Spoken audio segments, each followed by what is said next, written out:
আসসালামু আলাইকুম এভরিওয়ান, সবাই কেমন আছো? আশা করি সবাই ভালো আছো। আলহামদুলিল্লাহ আমিও ভালো আছি।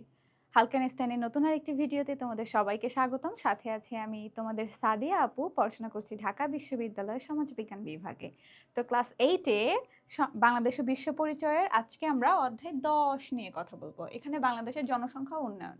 আমরা জানি জনসংখ্যা বিষয়টা বাংলাদেশের মতো একটা ছোট্ট আয়তনের ছোট্ট রাষ্ট্রের জন্য অতিরিক্ত জনসংখ্যা একটা চাপের কারণ। কিন্তু এই জনসংখ্যাকে সরকার চাইলে জনসম্পদে রূপান্তরিত করে অর্থনৈতিকভাবে সচ্ছলতা অর্জন করতে পারে এবং এই জনসংখ্যার জীবনমান উন্নয়ন করতে পারে। তো একটা দেশের যখন জনসংখ্যা সম্পর্কিত আর কি জনসংখ্যা সম্পর্কিত যে কোনো নীতি বাস্তবায়নের জন্য ওই জনসংখ্যা নিয়ে একটু গবেষণার দরকার হয়। যেমন দেখো, বাংলাদেশ স্ট্যাটিস্টিক্যাল ব্যুরো এরকম আছে না? তো এইসব জায়গায় কি হয়, জনসংখ্যা নিয়ে গবেষণা করা হয় যে একটা দেশের জনসংখ্যা কত হারে বৃদ্ধি পাচ্ছে, প্রতি বর্গ কিলোমিটারে কতজন বাস করে, টোটাল কিরকম বৃদ্ধি হচ্ছে, এবং মাথাপিছু আয় কত, এই সব কিছু হিসেব করে আসলে জনসংখ্যার সাথে রিলেট করে দেখা হয় যে অর্থনীতি কিরকম বা কিরকম ধরনের নীতি মানে পলিসি এগুলো নিতে হবে এ দেশকে উন্নতির দিকে নিয়ে যাওয়ার জন্য। ঠিক আছে, তো আজকে এই জনসংখ্যাকে কিভাবে উন্নয়নের কাজে ব্যবহার করা যায় সেইটা নিয়েই মূলত ক্লাসে আলোচনা থাকবে। তো চলো আমরা শুরু করি। দেখো, বলছে যে সাধারণভাবে একটি দেশের জনগণ বা জনসংখ্যা বিষয়ে জাতীয় পর্যায়ে পরিকল্পনা গ্রহণ করার জন্য যে দিক নির্দেশনা হয় তাকেই বলা হয় দেশটির জনসংখ্যা নীতি। তার মানে একটা দেশে যে জনসংখ্যা রয়েছে এই জনসংখ্যাগুলোর জন্য বিভিন্ন ধরনের পরিকল্পনা নিতে হয়, যে এই জনসংখ্যার আমি শিক্ষা কিভাবে নিশ্চিত করব, এই জনসংখ্যার খাবার কিভাবে নিশ্চিত করব, এই জনসংখ্যার মেডিকেল ট্রিটমেন্ট কিভাবে নিশ্চিত করব, মানে চিকিৎসা ব্যবস্থা, চিকিৎসা সেবা। ঠিক আছে, তো এরকমভাবে প্রতিটা খাতে ওই জনসংখ্যার জন্য কি ধরনের পরিকল্পনায় সরকার নিবে সেই জন্য যেসব নির্দেশনা হয় সেটাকে বলে জনসংখ্যা নীতি। কি বলে? জনসংখ্যা নীতি। বাংলাদেশের জনসংখ্যা নীতির একটা উল্লেখযোগ্য বিষয় হচ্ছে দুটি সন্তানের বেশি নয়, একটি হলে ভালো হয়। এটা সরকার কর্তৃক আর কি একটা তোমার প্রচারণা। ঠিক আছে, জনসংখ্যা নিয়ে। তো দেশের আর্থসামাজিক অবস্থার সাথে সামঞ্জস্য রেখে, এখন তোমরা বলতে পারো যে আর্থিক বুঝলাম, সামাজিক কি? আর্থসামাজিক মানে সমাজের কিরকম অবস্থা। আর্থসামাজিক বলতে দুইটাকে মিন করে বোঝাচ্ছে, একটা অর্থনৈতিক, একটা সামাজিক, একসাথে আর্থসামাজিক। তো এই অবস্থার সাথে সামঞ্জস্য রেখে, অর্থাৎ কি সামঞ্জস্য মানে মিল রেখে, কি সামঞ্জস্য রেখে মানে মিল রেখে। ঠিক আছে, তাহলে দেখো এই যে মিল রেখে এই নীতি প্রণয়ন করা হয়। কোন নীতি? জনসংখ্যা নীতি। এই নীতির লক্ষ্য হলো জনসংখ্যা নিয়ন্ত্রণ করে। তাহলে এর লক্ষ্য কি? জনসংখ্যা নিয়ন্ত্রণ করে দেশের নাগরিকদের জীবনমানের উন্নতি ও আর্থসামাজিক উন্নয়ন নিশ্চিত করা। তাহলে যেহেতু এই অধ্যায়ের নাম উন্নয়ন রয়েছে, সেই ক্ষেত্রে উন্নয়ন থাকবে। এখন আমি শুরুতেই বলেছি জীবনমান উন্নয়নের কথা। জীবনমান মানে কি? মনে করো একজন রিক্সা পুলার, একজন রিক্সা চালক মাসে সে তোমার 10,000 টাকা আয় করে, কিন্তু তার ছেলে মেয়ে পড়াশোনা করে, তার অসুস্থ বাবা মা রয়েছে, এবং তার নিজের একটা খরচ রয়েছে, তার ওয়াইফকে দেখাশোনা, খাওয়া দাওয়া, সমস্ত জিনিসপত্র দিতে হয়। সে জায়গায় দেখা যায় যে ওই 10,000 টাকা দিয়ে সে ভালো একটা জীবন যাপন করতে পারে না। তখন তার কি করতে হয়? এই টিসিবির পণ্যের ট্রাকের পিছনে দৌড়াইতে হয়। এই তোমার কি করতে হয়, সিজনাল সে অন্যান্য প্রফেশনে চলে যায়, মানে আর্থিক টানাপোড়েনের মধ্যে থাকে, 2 বেলা ভাত খায়। যে রোজার সময় আমরা বিভিন্ন ধরনের ভিডিও দেখি না, যে তারা মুড়ি খেয়ে রোজা রাখে বা ইফতারিতে শুধুমাত্র মুড়ি খায় অথবা পান্তা ভাত আর কাঁচামরিচ খায়। তো এই যে অর্থনৈতিক দুর্দশা, মানে তাদের জীবনমান নিচু। আবার কি, তারা চিকিৎসা নিতে পারতেছে না, তারা বড় বড় রোগে ভুগতেছে, চিকিৎসা করাইতে পারতেছে না, তারা ভালো একটা পোশাক পরতে পারছে না, পরিষ্কার পরিচ্ছন্ন একটা পোশাক পরতে পারছে না, ভালো একটা জায়গায় থাকতে পারছে না, তাদের বাচ্চাদেরকে তারা ভালো স্কুলে পড়াইতে পারছে না। কোথায় পড়াচ্ছে? বেশিরভাগ ক্ষেত্রে হয় কি, যারা অপেক্ষাকৃত গরিব মানুষ এলাকার, এদের একটা প্রবণতা থাকে মাদ্রাসায় স্টুডেন্টদেরকে পাঠানো, কারণ জেনারেল লাইনে বেশি টিউশন এইসবের উপর ডিপেন্ড করতে হয়, কিন্তু মাদ্রাসায় হিফজখানায় দিয়ে দিলে ওইখানে তুলনামূলক তাদের খরচ কম হয়। এই জন্য দেখা যায় আর্থিকভাবে যারা একটু কম সচ্ছল, তারা তাদের বাচ্চাদেরকে গ্রামে তোমার মাদ্রাসায় পড়ায় বেশিরভাগ ক্ষেত্রে। ঠিক আছে, তো এই যে সবকিছু মিলাই তার জীবনমানের অবস্থা কি থাকে? নিম্নমান থাকে, জীবনমান থাকে নিচু, মানে ভালো জীবনযাপন করতে পারছে না। তো জনসংখ্যা নীতির লক্ষ্য এই যে জনসংখ্যা নিয়ন্ত্রণ করা, অতিরিক্ত যাতে না হয়। এই জন্যই বলা হচ্ছে 2টি সন্তানের বেশি নয়, একটি হলে ভালো হয়। কেন বলছে? এই জনসংখ্যাকে নিয়ন্ত্রণ করার জন্য বলছে। এবং নাগরিকদের জীবনমানের উন্নতি মানে কি, ওই গরিব অবস্থায় যে কোনো সুযোগ সুবিধা সে পাচ্ছে না, সেই দেশের নাগরিক যাতে সুযোগ সুবিধা বেশি পায়, তাদের জীবনমান উন্নত হয়। ঠিক আছে, দেশের আর্থসামাজিক উন্নয়ন নিশ্চিত করা। যখন তাদের জীবনমান উন্নয়ন হলো, তার মানে তাদের সামাজিক অবস্থা যেমন একভাবে উঁচু স্তরে গেল, আবার একইভাবে টাকা পয়সা আসলো বলেই তো হইলো, তার মানে তাদের আর্থিক অবস্থারও উন্নয়ন হইলো। তাহলে আর্থসামাজিক উন্নয়ন নিশ্চিত করা। তাহলে লক্ষ্যের বিষয়টা বললে কি হচ্ছে, 1 নম্বরে জনসংখ্যা নিয়ন্ত্রণ আসতেছে, 2 নম্বরে হচ্ছে নাগরিকদের জীবনমানের উন্নতি আসতেছে, তারপর 3 নম্বর হচ্ছে আর্থসামাজিক উন্নতি আসতেছে। তাহলে আশা করি এই জনসংখ্যা নীতির লক্ষ্যের কথা বললে 3টা কথা আমাদের মনে থাকবে। এবং এখান থেকে যে প্রশ্নটা আসতে পারে সেটা হচ্ছে যে জনসংখ্যা নীতি কি। তাহলে এখানে কি বলবো আমরা, একটি দেশের জনসংখ্যা বিষয়ে জাতীয় পর্যায়ে পরিকল্পনা গ্রহণ করার জন্য যে দিক নির্দেশনা হয় তাকেই বলা হয় দেশটির জনসংখ্যা নীতি। ঠিক আছে, তাহলে এটা হচ্ছে ক নম্বরের জন্য গুরুত্বপূর্ণ, এবং এটা এমসিকিউ, লক্ষ্যগুলো এমসিকিউ প্লাস খ সবকিছুর জন্য গুরুত্বপূর্ণ, ক এর জন্য হতে পারে। ঠিক আছে, ক খ, সো এগুলা ভালো করে পড়তে হবে। এখন দেখো পরের বিষয় হচ্ছে বাংলাদেশের জনসংখ্যা নীতির মূল লক্ষ্য বা উদ্দেশ্যগুলো কি। ওইখানে ছিল শুধুমাত্র লক্ষ্যের কথা, জনসংখ্যা নীতির লক্ষ্য। এখন আমি জোরে দিচ্ছি বাংলাদেশের কথাটা। হ্যাঁ, আগে কিন্তু দেখো ভালো করে খেয়াল করো যে আগে কিন্তু আমাদের এখানে ছিল না যে বাংলাদেশের, শুধু ছিল যে ওভারঅল জনসংখ্যা নীতি কি এবং এই জনসংখ্যা নীতির লক্ষ্য কি। এখন আমাদের কি বলছে, বাংলাদেশের জনসংখ্যা নীতির মূল লক্ষ্য উদ্দেশ্য কি। বাংলাদেশের কথাটা যোগ করে দিচ্ছে, আবার মূল লক্ষ্য উদ্দেশ্য যোগ করে দিচ্ছে। ঠিক আছে, তাহলে দেখো এখানে উদ্দেশ্য রয়েছে 7টা, কয়টা রয়েছে, 7টা। তাহলে এইটা হচ্ছে এমসিকিউতে আসার মতো কোশ্চেন। তো তোমাদেরকে মুখস্থ রাখতে হবে। কি মুখস্থ রাখতে হবে, এই যে বাংলাদেশের জনসংখ্যা নীতির মূল লক্ষ্য উদ্দেশ্য হলো 7। ঠিক আছে, এখন দেখো প্রথম নাম্বার কি। এখন এইখান থেকে যেটা প্রশ্ন হয় সেটা হচ্ছে খ নাম্বারে তোমার হচ্ছে দিয়ে দেয় যে এই মূল লক্ষ্য উদ্দেশ্যের মধ্যে যে কোনো একটা বা দুইটা লেখো বা একটা ব্যাখ্যা করো, এরকম টাইপের থাকে। সেই ক্ষেত্রে যে 7টা রয়েছে, তোমার কাছে কি মনে হয় যদি খ নাম্বারের একটা প্রশ্নে আসে তাহলে তোমার এই 1 নম্বরে শিশু ও নারীর অনুপাত নারীর অপুষ্টির হার কমিয়ে না এটা লেখা বেটার, নাকি যখন খ নম্বরে আমি একটা মাত্র পয়েন্ট লিখবো তখন আমাকে অপেক্ষাকৃত একটু বড় এবং প্রথমটাকে চুজ করা বেটার, কোনটা বেটার? আমার মনে হয় যেহেতু খ নম্বরে লিখবো এবং একটারই ব্যাখ্যা, সো বইতে যে 2 লাইন রয়েছে এই 2 লাইনটাই আমি শুধু লিখে দিব, আমার কোনো গাইড বই ফলো করার দরকার নেই। ঠিক আছে, তাহলে দেখো মূল লক্ষ্য উদ্দেশ্যের প্রথমটা কি, দেশের সব মানুষের কাছে প্রয়োজনীয় স্বাস্থ্য, দেশের সব মানুষের কাছে কি করবে, প্রয়োজনীয় স্বাস্থ্য পরিবার কল্যাণ সেবা পৌঁছে দেওয়া। ঠিক আছে, তারপর কি, বিশেষ করে দরিদ্র জনগোষ্ঠীর জন্য পরিবার পরিকল্পনার সুযোগ ও অত্যাবশ্যক স্বাস্থ্য সেবা নিশ্চিত করা। তার মানে কি সবার জন্য প্রয়োজনীয় স্বাস্থ্য এবং পরিবার কল্যাণ সেবা পৌঁছে দিবে, এবং যারা গরিব মানুষ রয়েছে, দরিদ্র জনগোষ্ঠী রয়েছে, বিশেষ দরিদ্র জনগোষ্ঠী, তাদের জন্য কি করা, পরিবার পরিকল্পনার সুযোগ। আচ্ছা, পরিবার পরিকল্পনা বিষয়টা কি, একটা ফ্যামিলিতে টোটাল কতজন হবে, মানে যখন ফ্যামিলি প্ল্যানিং যেটাকে বলে, যখন একটা ছেলের একটা মেয়ের বিয়ে হচ্ছে তখন কিন্তু তারা স্বামী স্ত্রী কি করে বা তাদের ফ্যামিলির অন্যান্য মেম্বারদের সাথে তারা একটা বোঝাপড়া করে যে এই এই চাকরি করতেছি, তো আমার এরকম ইনকাম, এখানে এত ধার দেনা রয়েছে, তাহলে একটা মিনিমাম বেবি কনসিভের জন্য কি করতে হবে, সার্জারির মতো টাকাটা আমাকে জমায় রাখতে হবে, সো দ্যাট আমার হচ্ছে 2 বছর পর প্ল্যান, 2 বছর পর আমরা বেবি নিব, এই যে একটা বিষয়, এটাই হচ্ছে পরিবার পরিকল্পনা। বিশেষ করে এইটাকে মিন করা হয়। এর সাথে অন্যান্য বিষয় অনেক যুক্ত, যেমন একজন প্রেগনেন্ট মহিলা যখন মহিলা যখন ফ্যামিলিতে থাকতেছে, তার ওই পুষ্টি যাতে, মানে পেটের বাচ্চা যাতে প্রপার পুষ্টি পায়, এই জন্য তার একটা মিনিমাম খাবার দাবার মেনটেন করতে হয়, ফলমূল, পুষ্টিকর শাকসবজি, খাবার দাবার, অন্যান্য জিনিস মেনটেন করতে হয়।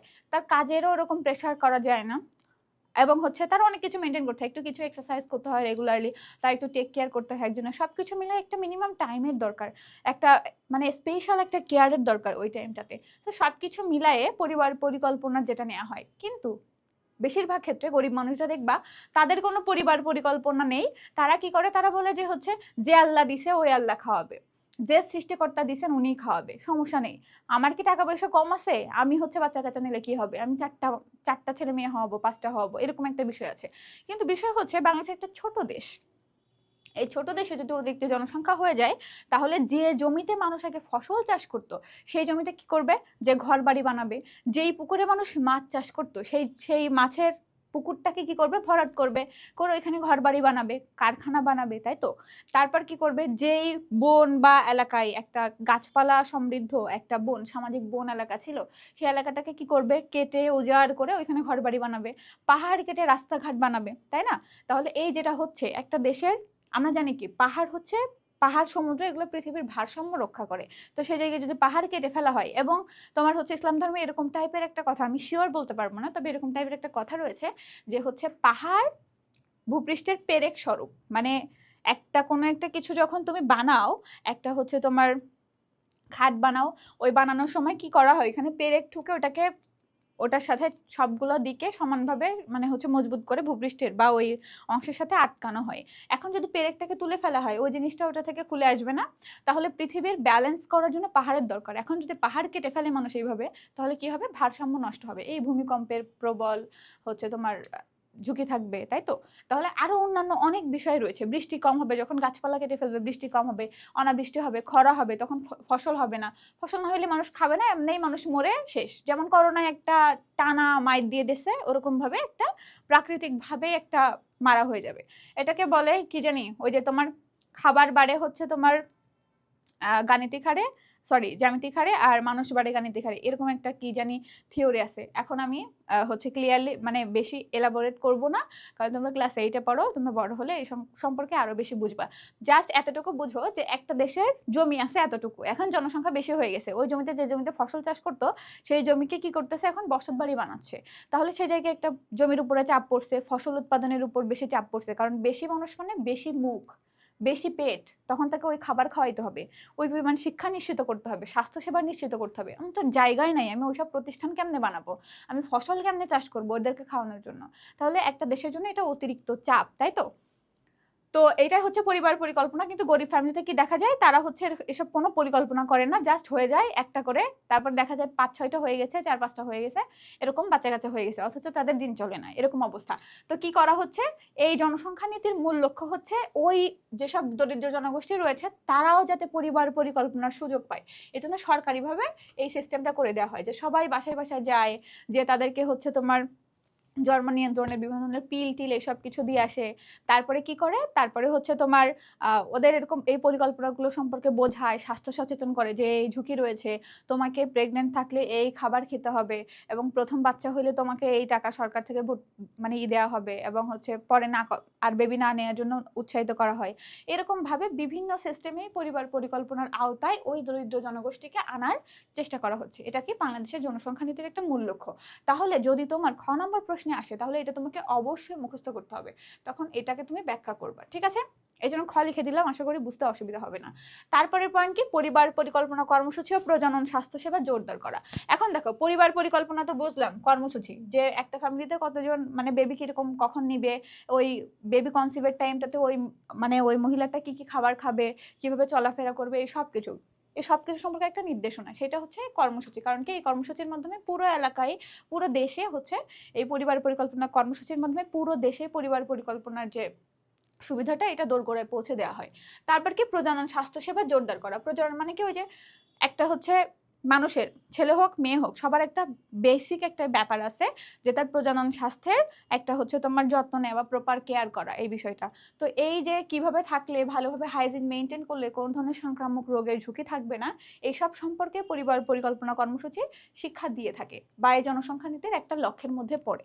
তারপর কি, শিশু ও নারীর অপুষ্টির হার কমিয়ে আনা। এই যে বললাম যে গ্রামাঞ্চলে হচ্ছে মানে অত মেনটেন করা হয় না, একটা বাচ্চার খাবার কি হওয়া উচিত, একটা বাচ্চা যে সকাল থেকে মানে যখন সে খেতে শুরু করে 6 মাস বয়স থেকে, তখন সে কি ধরনের খাবার খাবে, কতটুকু পরিমাণ খাবে, তার কি কি শরীরে মানে কি কি ধরনের খাবার তার খাবার চাটের মধ্যে রাখা উচিত, এইসব কিছু মেনটেন করা হয় না, যা ইচ্ছা খাই, এই চিপস চিপস খাওয়ায় দেয়, এরকম সিস্টেম। তো এই সব যাতে না হয়, এটাই হচ্ছে জনসংখ্যা নীতির মূল লক্ষ্য। এই জন্য কি করা হচ্ছে, শিশু ও নারীর অপুষ্টির হার কমিয়ে আনা। প্রেগনেন্ট থাকলে বলে না যে মা অপুষ্ট, এই জন্য বাচ্চা অপুষ্ট হচ্ছে, বা হচ্ছে ওজন কম হয়, এই সব বিষয় আর কি। তারপর কি, ইউনিয়ন পর্যায় পর্যন্ত নারী ও শিশুদের স্বাস্থ্যসেবার ব্যবস্থা। নারী ও শিশুদের কেন বলছে, নারী এবং শিশুরা সবচেয়ে বেশি ভালনারেবল, এই জন্য বলছে যে ইউনিয়ন পর্যায় পর্যন্ত নারী ও শিশুদের স্বাস্থ্যসেবার ব্যবস্থা করা। তারপর ইউনিয়ন, আমরা বুঝি ইউনিয়ন কি, ইউনিয়ন মানে হচ্ছে কয়েকটা গ্রাম মিলে একটা ইউনিয়ন গঠিত। আমাদের সবার গ্রামে আছে অমুক ইউনিয়ন পরিষদ, যেমন আমার হচ্ছে 6 নম্বর সোনাবাড়িয়া ইউনিয়ন পরিষদ। তো এরকম ভাবে সবারই ইউনিয়ন পরিষদ থাকে। তারপর কি, থানা ও ইউনিয়ন স্বাস্থ্য কেন্দ্রে সার্বক্ষণিক ডাক্তার, নার্স ও প্রয়োজনীয় ঔষধের সরবরাহ নিশ্চিত করা। বেশিরভাগ ক্ষেত্রে দেখা যায় এখনো পর্যন্ত যদি কোনো সরকারি হাসপাতালে মানুষ চিকিৎসা নিতে যায়, ইভেন ঢাকা মেডিকেলেও, তাহলে বিশেষ করে যখন হচ্ছে কেউ সুইসাইড অ্যাটেম্প্ট নেয়, কেউ হচ্ছে তোমার ঘুমের ওষুধ এসব খেয়ে মনে করো মরে যাচ্ছে, ওর নার্ভ কমে আসে, মানে সেন্সলেস হয়ে যায়, জ্ঞান ফিরে না, সেই সময় যখন ঢাকা মেডিকেলে নেওয়া হয় তখন ওরা বলে যে হচ্ছে তোমার এই হাতে ক্যানেলা ট্যানেলা দিতে হয়। তো ওই যে টেপ, ক্যানেলা সেট করার জন্য যে টেপ, এইটা পর্যন্ত সরকারি মেডিকেলে পাওয়া যায় না। তাহলে এই যে বিষয়, কিন্তু এইটার লক্ষ্য কি? এটা লক্ষ্য হচ্ছে থানা, ইউনিয়ন, স্বাস্থ্যকেন্দ্রে কি করা। থানা মানে তো আমরা বুঝি এই যে ইউনিয়নের পরে হচ্ছে তোমার থানা, তো ইউনিয়ন আর থানা এই পর্যায়ে কি করতে হবে, স্বাস্থ্যকেন্দ্রে সবসময় যাতে ডাক্তার নার্স থাকে এবং প্রয়োজনীয় ঔষধগুলো থাকে, এইটাও নিশ্চিত করা হচ্ছে জনসংখ্যা নীতির মূল লক্ষ্য উদ্দেশ্যের মধ্যে একটা। তারপর কি, প্রতিটি গ্রামে প্রসূতিদের নিরাপদ সন্তান জন্মদানের সুযোগ সৃষ্টি করা। তার মানে কি, ওই সবসময় তাদের সার্ভেলেন্সে রাখা। এই যে পরিবার পরিকল্পনা কর্মসূচির জন্য কিছু ডাক্তার নার্স সবসময় গ্রামে হচ্ছে পাইচারি করে, যে কারা হচ্ছে তোমার প্রেগনেন্ট মানে ওমেন আছে, তাদের কি করবে, তাদের হচ্ছে বিভিন্ন বিষয় তাদেরকে সতর্ক করবে যে এটা করলে এই প্রবলেম হয়, এটা হয়, সেটা হয়। কারণ কি, সন্তান জন্মদানের সময় বেশিরভাগ ক্ষেত্রে বাচ্চা মারা যায়, বাচ্চার মাও মারা যায়, এরকম একটা ঝুঁকি রয়েছে। তো এই ক্ষেত্রে এই প্রসূতি মানে যারা হচ্ছে তোমার বেবি কনসেপ্ট করে রাখছে আর কি, হ্যাঁ, যারা বাচ্চা জন্ম দিবে, ওই সব লোকদের কি করে, ওইসব মেয়েদের কি করে, নিরাপদ সন্তান জন্মদানের একটা সুযোগ সৃষ্টি করাই হচ্ছে জনসংখ্যা নীতির মূল লক্ষ্য। তাহলে 4টা গেল। এখন দেখো 5 নম্বর কি, প্রাথমিক স্বাস্থ্যসেবা সম্প্রসারণের মাধ্যমে সর্বত্র সকলের কাছে স্বাস্থ্যসেবা পৌঁছে দেওয়া। বুঝছি এটা। তারপর কি, দরিদ্র জনগোষ্ঠী ও বিশেষ চাহিদা সম্পন্ন মানুষের জন্য স্বাস্থ্যসেবার ব্যবস্থা করা। দরিদ্র জনগোষ্ঠীর জন্য একটা, আর বিশেষ চাহিদা সম্পন্ন বলতে বোঝাচ্ছে যারা হচ্ছে তোমার অটিস্টিক, মানে এদেরকে বলা হয় যে স্পেশাল চাইল্ড। এদের জন্য কি করা হয়, বা এরকম ধরনের যারা মানে বয়স্ক মানুষ রয়েছে, ছোটবেলায় হচ্ছে তোমার স্পেশাল চাইল্ড বলি, বড় হলে তাহলে এরাই সেই স্পেশাল ডিসেবল পারসন, তাই তো? তাহলে হচ্ছে স্পেশালি অ্যাবল্ড বলে, কারণ হচ্ছে দেখো বিশেষ করে যখন তোমরা তোমাদের ক্লাসরুমে কোনো একটা ফ্রেন্ডকে দেখবা যে চোখে দেখতে পায় না বা ঠিক করে হাঁটতে পারে না, তাও সে মেধায় তোমার সাথে কম্পিটিশন করতেছে, তার মানে কি, তারা হচ্ছে স্পেশালি অ্যাবল্ড। আমি বলবো স্পেশালি অ্যাবল্ড, কারণ কি, আল্লাহ ওদেরকে এরকমভাবে শক্তি দিয়ে রাখছে যে একজন সুস্থ মানুষের সাথে কম্পিট করে এইসব জায়গায় আসে। ঢাকা ইউনিভার্সিটিতে বহু ডিসেবল মানুষ আছে যারা হচ্ছে ইউনিভার্সিটিতে পড়তেছে, তারা ঠিক করে হাঁটতে পারে না, তারা হচ্ছে চোখে দেখতে পারে না, ঠিক আছে, তো এরকম কথা বলতে পারে না, এরকম মানুষজন রয়েছে। তাহলে তারাও কিন্তু স্পেশালি অ্যাবল্ড, কারণ কি পরিমাণ কোন এক সাইড থেকে সে ট্যালেন্টেড হইলে তারপর সে এখানে আসতে পারে, মেধার জোরে অবশ্যই আসছে। তারপর দেখো, দেশের প্রবীণ জনগোষ্ঠীর নিরাপত্তা। প্রবীণ মানে কি, যারা বৃদ্ধ, বিশেষ করে 65-র উপরের বয়সের মানুষদেরকে প্রবীণ বলা হচ্ছে। দেশের প্রবীণ জনগোষ্ঠীর নিরাপত্তা ও স্বাস্থ্যসেবা নিশ্চিত করা। নিরাপত্তা বলতে কি বোঝায়? নিরাপত্তা বলতে স্বাস্থ্য নিরাপত্তাকেই বোঝাচ্ছে। তারপর কি, জনসংখ্যা সম্পর্কে বর্তমানে বাংলাদেশের স্লোগান হচ্ছে কি, স্লোগান বাংলাদেশের এই যে 2টি সন্তানের বেশি নয়, একটি হলে ভালো হয়। তো তোমরা যারা এখন ক্লাস 8-এ পড়ছো, ক্লাস 9-10-এ উঠলে অনেক মেয়ের বিয়ে হয়ে যাবে, তারপর হচ্ছে ইন্টারমিডিয়েটে কিছু হবে, ছেলেদের এখন হবে না, তারপর হচ্ছে ইউনিভার্সিটিতে এসে কিছু হবে, শেষ করে পড়াশোনা, সবার তো বিয়ে শাদী হবে, ছেলে মেয়ে সবারই হবে। তো সবসময় এটা মনে রাখবা যে দুটি, তখন আবার অবশ্যই স্লোগান চেঞ্জ হতে পারে। তো আপাতত যতদিন এই স্লোগান আছে ততদিন মাথায় রাখবা। প্লাস হচ্ছে আশেপাশের মানে যারা হচ্ছে একটু অর্ধশিক্ষিত এরকম মানুষজন রয়েছে, তাদেরকে বোঝাবা যে 2টি সন্তানের বেশি নয়, একটি হলে ভালো হয়। কেন এটা কেন বলা হচ্ছে, তাদের সবকিছু বিবেচনা করে বলা হচ্ছে, এটা সুন্দর করে বোঝাবা। শুধু যে একাডেমিক পড়াশোনা করলাম, পরীক্ষার খাতা লিখলাম, তারপর বৃত্তি পাইলাম, বৃত্তি টাকা নিলাম, একটা হচ্ছে ট্যুর দিলাম, একটা ল্যাপটপ কিনলাম অথবা একটা ফোন কিনলাম, এটা লাইফ না। তুমি যেটা শিখছো সেটা তুমি অ্যাপ্লিকেশনে যাবা, তাহলে হচ্ছে তোমার কি হবে, ওইটা বেশি দিন মনে থাকবে। অবশ্যই এখান থেকে শেখার আছে বলেই তো আমাদের পাঠ্য বইগুলো অ্যাড করা হয়েছে। প্রতি বছর 2রা ফেব্রুয়ারি, এটা কিন্তু অনেক গুরুত্বপূর্ণ, তাহলে এটাও হচ্ছে এমসিকিউ এর জন্য গুরুত্বপূর্ণ। প্রতি বছর 2রা ফেব্রুয়ারি কি করা হচ্ছে, বাংলাদেশ জাতীয় জনসংখ্যা দিবস পালন করা হয়। বাংলাদেশে কি করা হয়, জাতীয় জনসংখ্যা দিবস। এখান থেকে যেটা প্রশ্ন আসে সেটা হচ্ছে জাতীয় জনসংখ্যা দিবস কবে, জনসংখ্যা দিবস কবে বাংলাদেশের, সরি, তখন তাহলে তুমি কি লিখবা, ওই যে 2রা ফেব্রুয়ারি, কি 2রা ফেব্রুয়ারি। ওকে, তাহলে এই হচ্ছে মোটামুটি জনসংখ্যা নীতি পর্যন্ত গেল। আচ্ছা, এখন আসবো আমরা জনসংখ্যা নিয়ন্ত্রণে সরকারি ও বেসরকারি উদ্যোগ নিয়ে কথা বলবো, ঠিক আছে? তাহলে দেখো, জনসংখ্যা নিয়ন্ত্রণের জন্য সরকারি দিক থেকে কিছু উদ্যোগ রয়েছে, বেসরকারি দিক থেকেও রয়েছে। এখন সরকারি দিকের উদ্যোগকে আমরা কয় ভাগে ভাগ করতে পারি দেখো তো, হচ্ছে তোমার, সরি, 5 ভাগে। দেখো, এটা হচ্ছে 1, 2, 3, 4, 5। এখন 5 ভাগে যে আমরা ভাগ করতেছি সরকারি উদ্যোগকে, দেখো কি কি। নিরক্ষরতা দূরীকরণ। নিরক্ষরতা মানে কি? সাক্ষরতার অভাব হচ্ছে নিরক্ষরতা, মানে যেসব জায়গায় মানুষজন পড়াশোনা জানে না, লেখাপড়া জানে না, তার হচ্ছে নিরক্ষর মানুষ। তো ওই নিরক্ষরতা দূরীকরণ এবং সাক্ষরতার হার বাড়ানোর জন্য প্রাথমিক ও গণশিক্ষাকে অগ্রাধিকার দেওয়া হয়েছে। প্রাথমিক শিক্ষা আমরা সবাই বুঝি, গণশিক্ষা মানে যে কোনো বয়সের মানুষ ওইখানে শিক্ষা গ্রহণ করতে পারবে, সেটা হচ্ছে গণশিক্ষা। টেকসই উন্নয়ন লক্ষ্যমাত্রা 4। টেকসই মানে হচ্ছে সাস্টেইনেবল ডেভেলপমেন্ট গোল। হ্যাঁ, টেকসই উন্নয়ন লক্ষ্যমাত্রা, এটার এসডিজির গোল রয়েছে টোটাল হচ্ছে 17টা। কয়টা? 17টা। তার মধ্যে 4 নাম্বারটাই তোমাদেরকে মুখস্থ করতে হবে, সেটা হচ্ছে টেকসই উন্নয়ন লক্ষ্যমাত্রা 4-এ, মানে এসডিজি 4-এ বলা হচ্ছে 2030 সালের মধ্যে কি করতে হবে? সবার জন্য শিক্ষা নিশ্চিত করতে হবে। এই যে সবার জন্য শিক্ষা, অ্যাক্সেসিবিলিটি অফ কোয়ালিটি এডুকেশন, ঠিক আছে। তাহলে দেখো এটা কত সালের মধ্যে? 2030 সালের মধ্যে। তাহলে এসডিজি যে 4 নাম্বার গোল, এই যে এসডিজির কত নাম্বার গোল? 4 নাম্বার গোল, এই যে 4 নাম্বার গোল, ঠিক আছে। এটার নাম কি? সবার জন্য শিক্ষা নিশ্চিত করার পরিকল্পনা। সবার জন্য শিক্ষা, এটা কি? এই গোলটা হচ্ছে সবার জন্য শিক্ষা নিশ্চিত, সবার জন্য শিক্ষা। ওকে, তারপর দেখো খ নম্বরে বলা হচ্ছে সরকার নারী শিক্ষার প্রসারের জন্য ব্যাপক কর্মসূচি গ্রহণ করেছে। দেখো এবার নারী শিক্ষা প্রসারের জন্য কি কি কর্মসূচি গ্রহণ করেছে সেইটাই আসি। প্রাথমিক থেকে মাধ্যমিক স্তর পর্যন্ত শিক্ষার্থীদের কি করতেছে? বিনামূল্যে পাঠ্য বই দিচ্ছে, এই যে 1 নাম্বার গেল। তারপর কি করছে? ষষ্ঠ থেকে দ্বাদশ শ্রেণী পর্যন্ত মেয়েদের উপবৃত্তি দিচ্ছে, এটা হচ্ছে 2 নাম্বার গেল। তাহলে দেখো এখন যদি তোমার বহুপদে প্রশ্ন, বহুপদে মানে আমরা বুঝি না যে একটাই হচ্ছে 3টা অপশন থাকে, 1 2 3, তারপর নিচে লেখা হয় যে নিচের কোনটি সঠিক, 1 2 1 3 2 3 1 2 3, এরকম ভাবে যেটা থাকে ওইটা হচ্ছে বহুপদী। তাহলে এই বহুপদী প্রশ্নে যদি দেয়া হয় যে নারী শিক্ষা প্রসারের জন্য সরকারের যে কর্মসূচি তার মধ্যে কি কি, তাহলে যদি দেয়া হয় যে বিনামূল্যে পাঠ্য বই সরবরাহ, রাইট, কারণ তোমার পাঠ্য বইয়ে এটা দেয়া আছে। ষষ্ঠ থেকে দ্বাদশ শ্রেণী পর্যন্ত মেয়েদের উপবৃত্তি প্রদান করা, এটাও রাইট। সো এইগুলো মুখস্থ করতে হবে কেন? এমসিকিউতে ভালো করার জন্য। কি কি মুখস্থ করতে হবে বললাম, যে বিনামূল্যে পাঠ্য বই, আর হচ্ছে মেয়েদের উপবৃত্তি প্রদান করা ষষ্ঠ থেকে দ্বাদশ শ্রেণী পর্যন্ত। এটার মানে মূল লক্ষ্য কি? এগুলো দেওয়ার কারণ কি? যাতে নারী শিক্ষার প্রসার হয়। ওকে, তারপর কি? তারপর দেখো সরকার নাগরিকদের চিকিৎসা সেবা নিশ্চিত করার পরিকল্পনা নিয়েছে। এখন শিক্ষা গেল, প্রথমত গেছে হচ্ছে তোমার সাক্ষরতার হার বাড়ানোর জন্য প্রাথমিক ও গণশিক্ষাকে অগ্রাধিকার দিছে।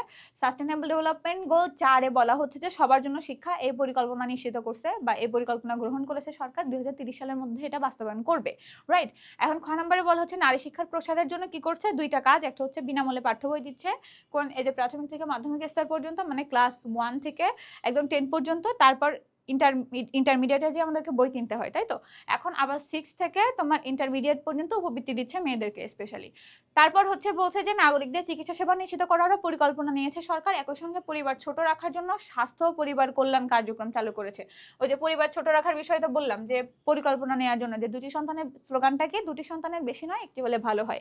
তারপর দেখো ঘ নম্বরে বলছে কাজী অফিসে বিয়ে রেজিস্ট্রেশনের উপর জোর দেওয়া হয়েছে। কারণ দেখো এইটা হিসাবটা জাস্ট একটু বলবো। মনে করো একজন মেয়ের বিয়ে হয়েছে 15 বছর বয়সে বা 14 বছর বয়স, হ্যাঁ, তোমাদের বয়সে কারোর একজনের বিয়ে হয়েছে। তো বিয়ে হওয়ার পরে ও স্বভাবতই এই সব সম্পর্কে কিছু সম্পর্কে কখনো এরকম জানে না, কারণ এই ক্লাসে এইটুকু পর্যন্ত তোমরা জানতেছো, এর বেশি জানার সুযোগ নেই, কারণ আমাদের দেশে এই ধরনের কোনো এডুকেশন সিস্টেম নেই, ঠিক আছে।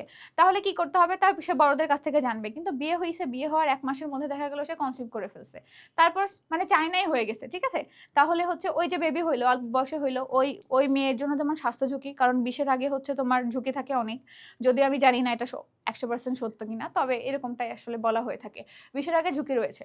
তাহলে অবশ্য আমি 20 বাদ দিলাম, কিন্তু মিনিমাম তার হচ্ছে 17-18 বছর বয়স তো হওয়া উচিত, তাই না? বাঞ্ছনীয়, না হলে সমস্যা হয়। ইভেন আমার মায়েরও হয়েছিল আমার জন্মের সময়। তো এইসব যে প্রবলেম, তো এই প্রবলেমগুলো সেই ছোট বয়সে সে জানতেছে না, না জানার কারণে একইভাবে যেমন তার বাচ্চা মানে জন্মের সময় বাচ্চার মারা যাওয়ার রিস্ক আছে, তার মায়েরও রিস্ক রয়েছে, কারণ অতিরিক্ত ব্লিডিং হওয়ার কারণে কি হয়? রক্তশূন্য হয়ে মারা যায়। আবার অপুষ্টির একটা বিষয় তো রয়েছে।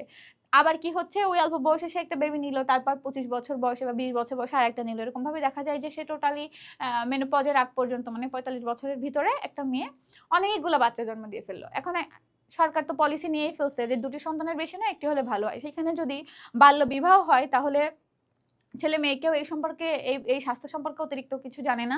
তো দেখা যাবে যে না চাইতেও পরিবারের পরিকল্পনা ছাড়াও মানে পরিকল্পনা করা ছাড়াই তারা ওরকম বাচ্চা জন্ম দিয়ে ফেলবে। তারপর কি হবে? অতিরিক্ত চাপ সৃষ্টি হবে এবং একই সাথে তাদের স্বাস্থ্য ঝুঁকি রয়েছে এবং তারা যেহেতু ওইরকম ধরনের কোনো আর্থিকভাবে সচ্ছল না, মানে নিজেরা ওরকম ভালো কিছু করে না। সো এই বাচ্চাদের প্রপার খাবার, বাসস্থান, শিক্ষা, চিকিৎসা নিশ্চিত করা ওই বাবা-মায়ের জন্য টাফ হয়ে যাবে।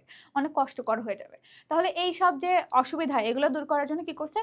কাজী অফিসে বিয়ে রেজিস্ট্রেশনের উপর জোর দিয়েছে। কারণ আমরা জানি 18 বছরের কম যদি বয়সী কোনো মেয়ের যদি বিয়ে করানো হয় জোর করে এবং সেটা যদি পুলিশ মানে সরকার জানতে পারে, তাহলে পুলিশ যেয়ে ওই বাবা-মাকে অ্যারেস্ট করবে। আর যদি প্রাপ্তবয়স্ক কোনো ছেলে ওই কম বয়সী মেয়েটাকে বিয়ে করে, তাহলে ওই ছেলেকেও অ্যারেস্ট করে নিয়ে যাবে। যদিও বাংলাদেশের চিত্র হচ্ছে বেশিরভাগই বিসিএস ক্যাডার বা 32-33 বছর বয়সের লোকজন ওই ঘুরে ফিরে 16 বছর 17 বছরের মেয়েকেই বিয়ে করে। 18 বছরের হওয়ার আগেই। সবাই যে করে এমনটা না, কিন্তু করে থাকে। যাই হোক, সরকার এটার উপরে রেজিস্ট্রেশনের উপর জোর দিয়েছে ওই যে তোমার বিয়েটাকে কমানোর জন্য, যাতে কি হয়, বিয়ে কমাইলে কি হবে, কম বয়সে যদি বিয়ে না হয়, সে যদি পড়াশোনা করে তার মানে সেখানে বাচ্চা কাচ্চা হইলো না, বিয়ে না হইলে তো পসিবিলিটি নাই। তাহলে হচ্ছে এইভাবে যাতে জনসংখ্যাকে নিয়ন্ত্রণ করা যায়। তারপর কি করছে? হাঁস মুরগির খামার ও মাছ চাষের মতো আয় বৃদ্ধিমূলক কর্মসূচি। তাহলে দেখো, হাঁস মুরগির যে খামার দেয়া, গরুর খামার হতে পারে, মাছ চাষের, এইসব জায়গা কি আয় বৃদ্ধিমূলক একটা কর্মসূচি। কারণ এইসব খামারের মানে যে চাষাবাদ এগুলো থেকে প্রচুর লাভবান হতে পারে, এই জন্য বলা হচ্ছে আয় বৃদ্ধিমূলক কর্মসূচি। এখানে নারীদের অংশগ্রহণের উপর সরকার কি করেছে? গুরুত্ব আরোপ করেছে, মানে গুরুত্ব দিয়েছে, যাতে এইসব ক্ষেত্রেও এই যে হাঁস মুরগির খামার, মাছ চাষ, এইসব কর্মসূচিতেও নারীরাও অংশগ্রহণ করে। তাছাড়া পোশাক শিল্প, কারুশিল্প, অন্যান্য হস্ত কুটির শিল্পে নারীরা বর্তমানে অধিক সংখ্যায় অংশ নিচ্ছে। এগুলো জনসংখ্যা নিয়ন্ত্রণে গুরুত্বপূর্ণ ভূমিকা রাখবে। কারণ কি, যখন ওই মানুষজন মনে করো যে কারোর কেউ হচ্ছে বাসা বাড়িতে রান্না বান্না ছাড়া, খাওয়া দাওয়া ছাড়া কোনো আর কাজ করতেছে না, তখন মনে হবে সারাদিন বাসায় বসে থাকে, হাজবেন্ডটা থাকে অফিসে, সো আমার তো কাজ না, আমি কি করি, একটা হচ্ছে বাচ্চা নিয়ে বাচ্চার সাথে সারাদিন খেলাধুলা করবো, ওকে নিয়ে সময় পার করবো।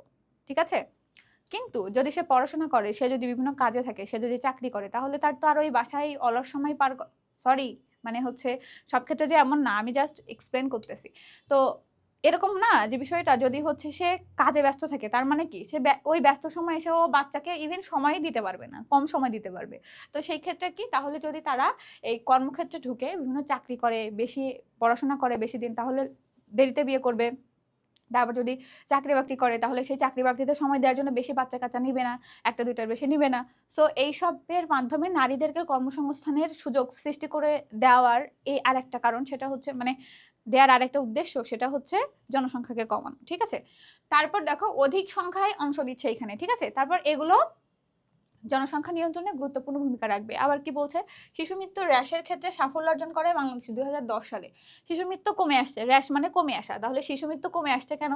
কারণ আমাদের দেশে এখন হচ্ছে তোমার চিকিৎসা সেবা অনেক উন্নত হয়েছে। তো সেই ক্ষেত্রে দেখা যাচ্ছে আগে যেসব বাচ্চারা চিকিৎসার অভাবে বিনা চিকিৎসায় মারা যায়, তো তারা এখন যাচ্ছে না। তো শিশু মৃত্যু যদি কমে যায়, তার মানে কি ওরা বেশি দিন মানে বেশি বাচ্চা জন্মাচ্ছে, আবার বেশি বেঁচেও থাকতেছে, মারা যাচ্ছে না। তাহলে সেই ক্ষেত্রে কি হচ্ছে? জনসংখ্যা কিন্তু বাড়ছে। তো এই শিশু মৃত্যু হ্রাসের ক্ষেত্রে সাফল্য অর্জন করার কারণে বাংলাদেশ 2010 সালে জাতিসংঘ পুরস্কার লাভ করেছে। তাহলে 2010 সালে যে জাতিসংঘ পুরস্কার লাভ করেছে বাংলাদেশ, কিসের জন্য? এই যে শিশু মৃত্যু হ্রাসের ক্ষেত্রে সাফল্য অর্জন করায়। ঠিক আছে, তাহলে এইগুলো সব কিসের জন্য গুরুত্বপূর্ণ? এইটা এমসিকিউ এর জন্য গুরুত্বপূর্ণ, আবার এটা ক নম্বর প্রশ্নের জন্য গুরুত্বপূর্ণ। ঠিক আছে, খুব ভালো করে মনে রাখবা এটা। তারপর দেখো, এছাড়া নারীর ক্ষমতায়নের জন্য নারীদের শিক্ষকতা সহ নানা চাকরির ক্ষেত্রে কি করছে? কোটা চালু করেছে। তাহলে দেখো, শিক্ষকতা সহ নারীদের নানা চাকরির ক্ষেত্রে কোটা প্রথা চালু করেছে। সরি, আমার কথা হচ্ছে কেমন জানি উল্টাপাল্টা হয়ে যাচ্ছে, বহুদিন পর ক্লাস নিচ্ছে এই জন্য হয়তোবা। তারপর দেখো দেখো এখন সরকারি উদ্যোগ সম্পর্কে জানলাম। সরকারি উদ্যোগ ছিল কয়টা? 5টা। এখন বেসরকারি উদ্যোগ সম্পর্কে জানবো। দেখো, কমিউনিটি ভিত্তিক পরিবার পরিকল্পনা প্রকল্প। এখানে কি বলছে? এই প্রকল্পের আওতায় গ্রাম, কমিউনিটি মানে কি, গ্রাম আর শহর সব জায়গায় বিভিন্ন কমিউনিটি থাকে। তাহলে গ্রাম ও শহরের দরিদ্র জনগোষ্ঠীকে পরিবার ছোট রাখার জন্য পরামর্শ দেওয়া হয়। দেখো, সবসময় কেন দরিদ্র জনগোষ্ঠীকেই পরিবার ছোট রাখার পরামর্শ দেওয়া হয়? কারণ পড়ালেখাটা এমনিতে অনেকগুলো বাচ্চা কাচ্চা নেয় না, খুব সাধারণত গরিবরাই নেয়, আর শুধু বলে যে আল্লাহ খাওয়াবে। ঠিক আছে, এই জন্য। তারপর কি, পরিবার পরিকল্পনা পদ্ধতি গ্রহণে তাদের উৎসাহ দেওয়া হয়। এই পরিকল্পনা গ্রহণ করলে কি হবে? গ্রহণ করলে তারা স্বাস্থ্য সম্পর্কে সচেতন হবে।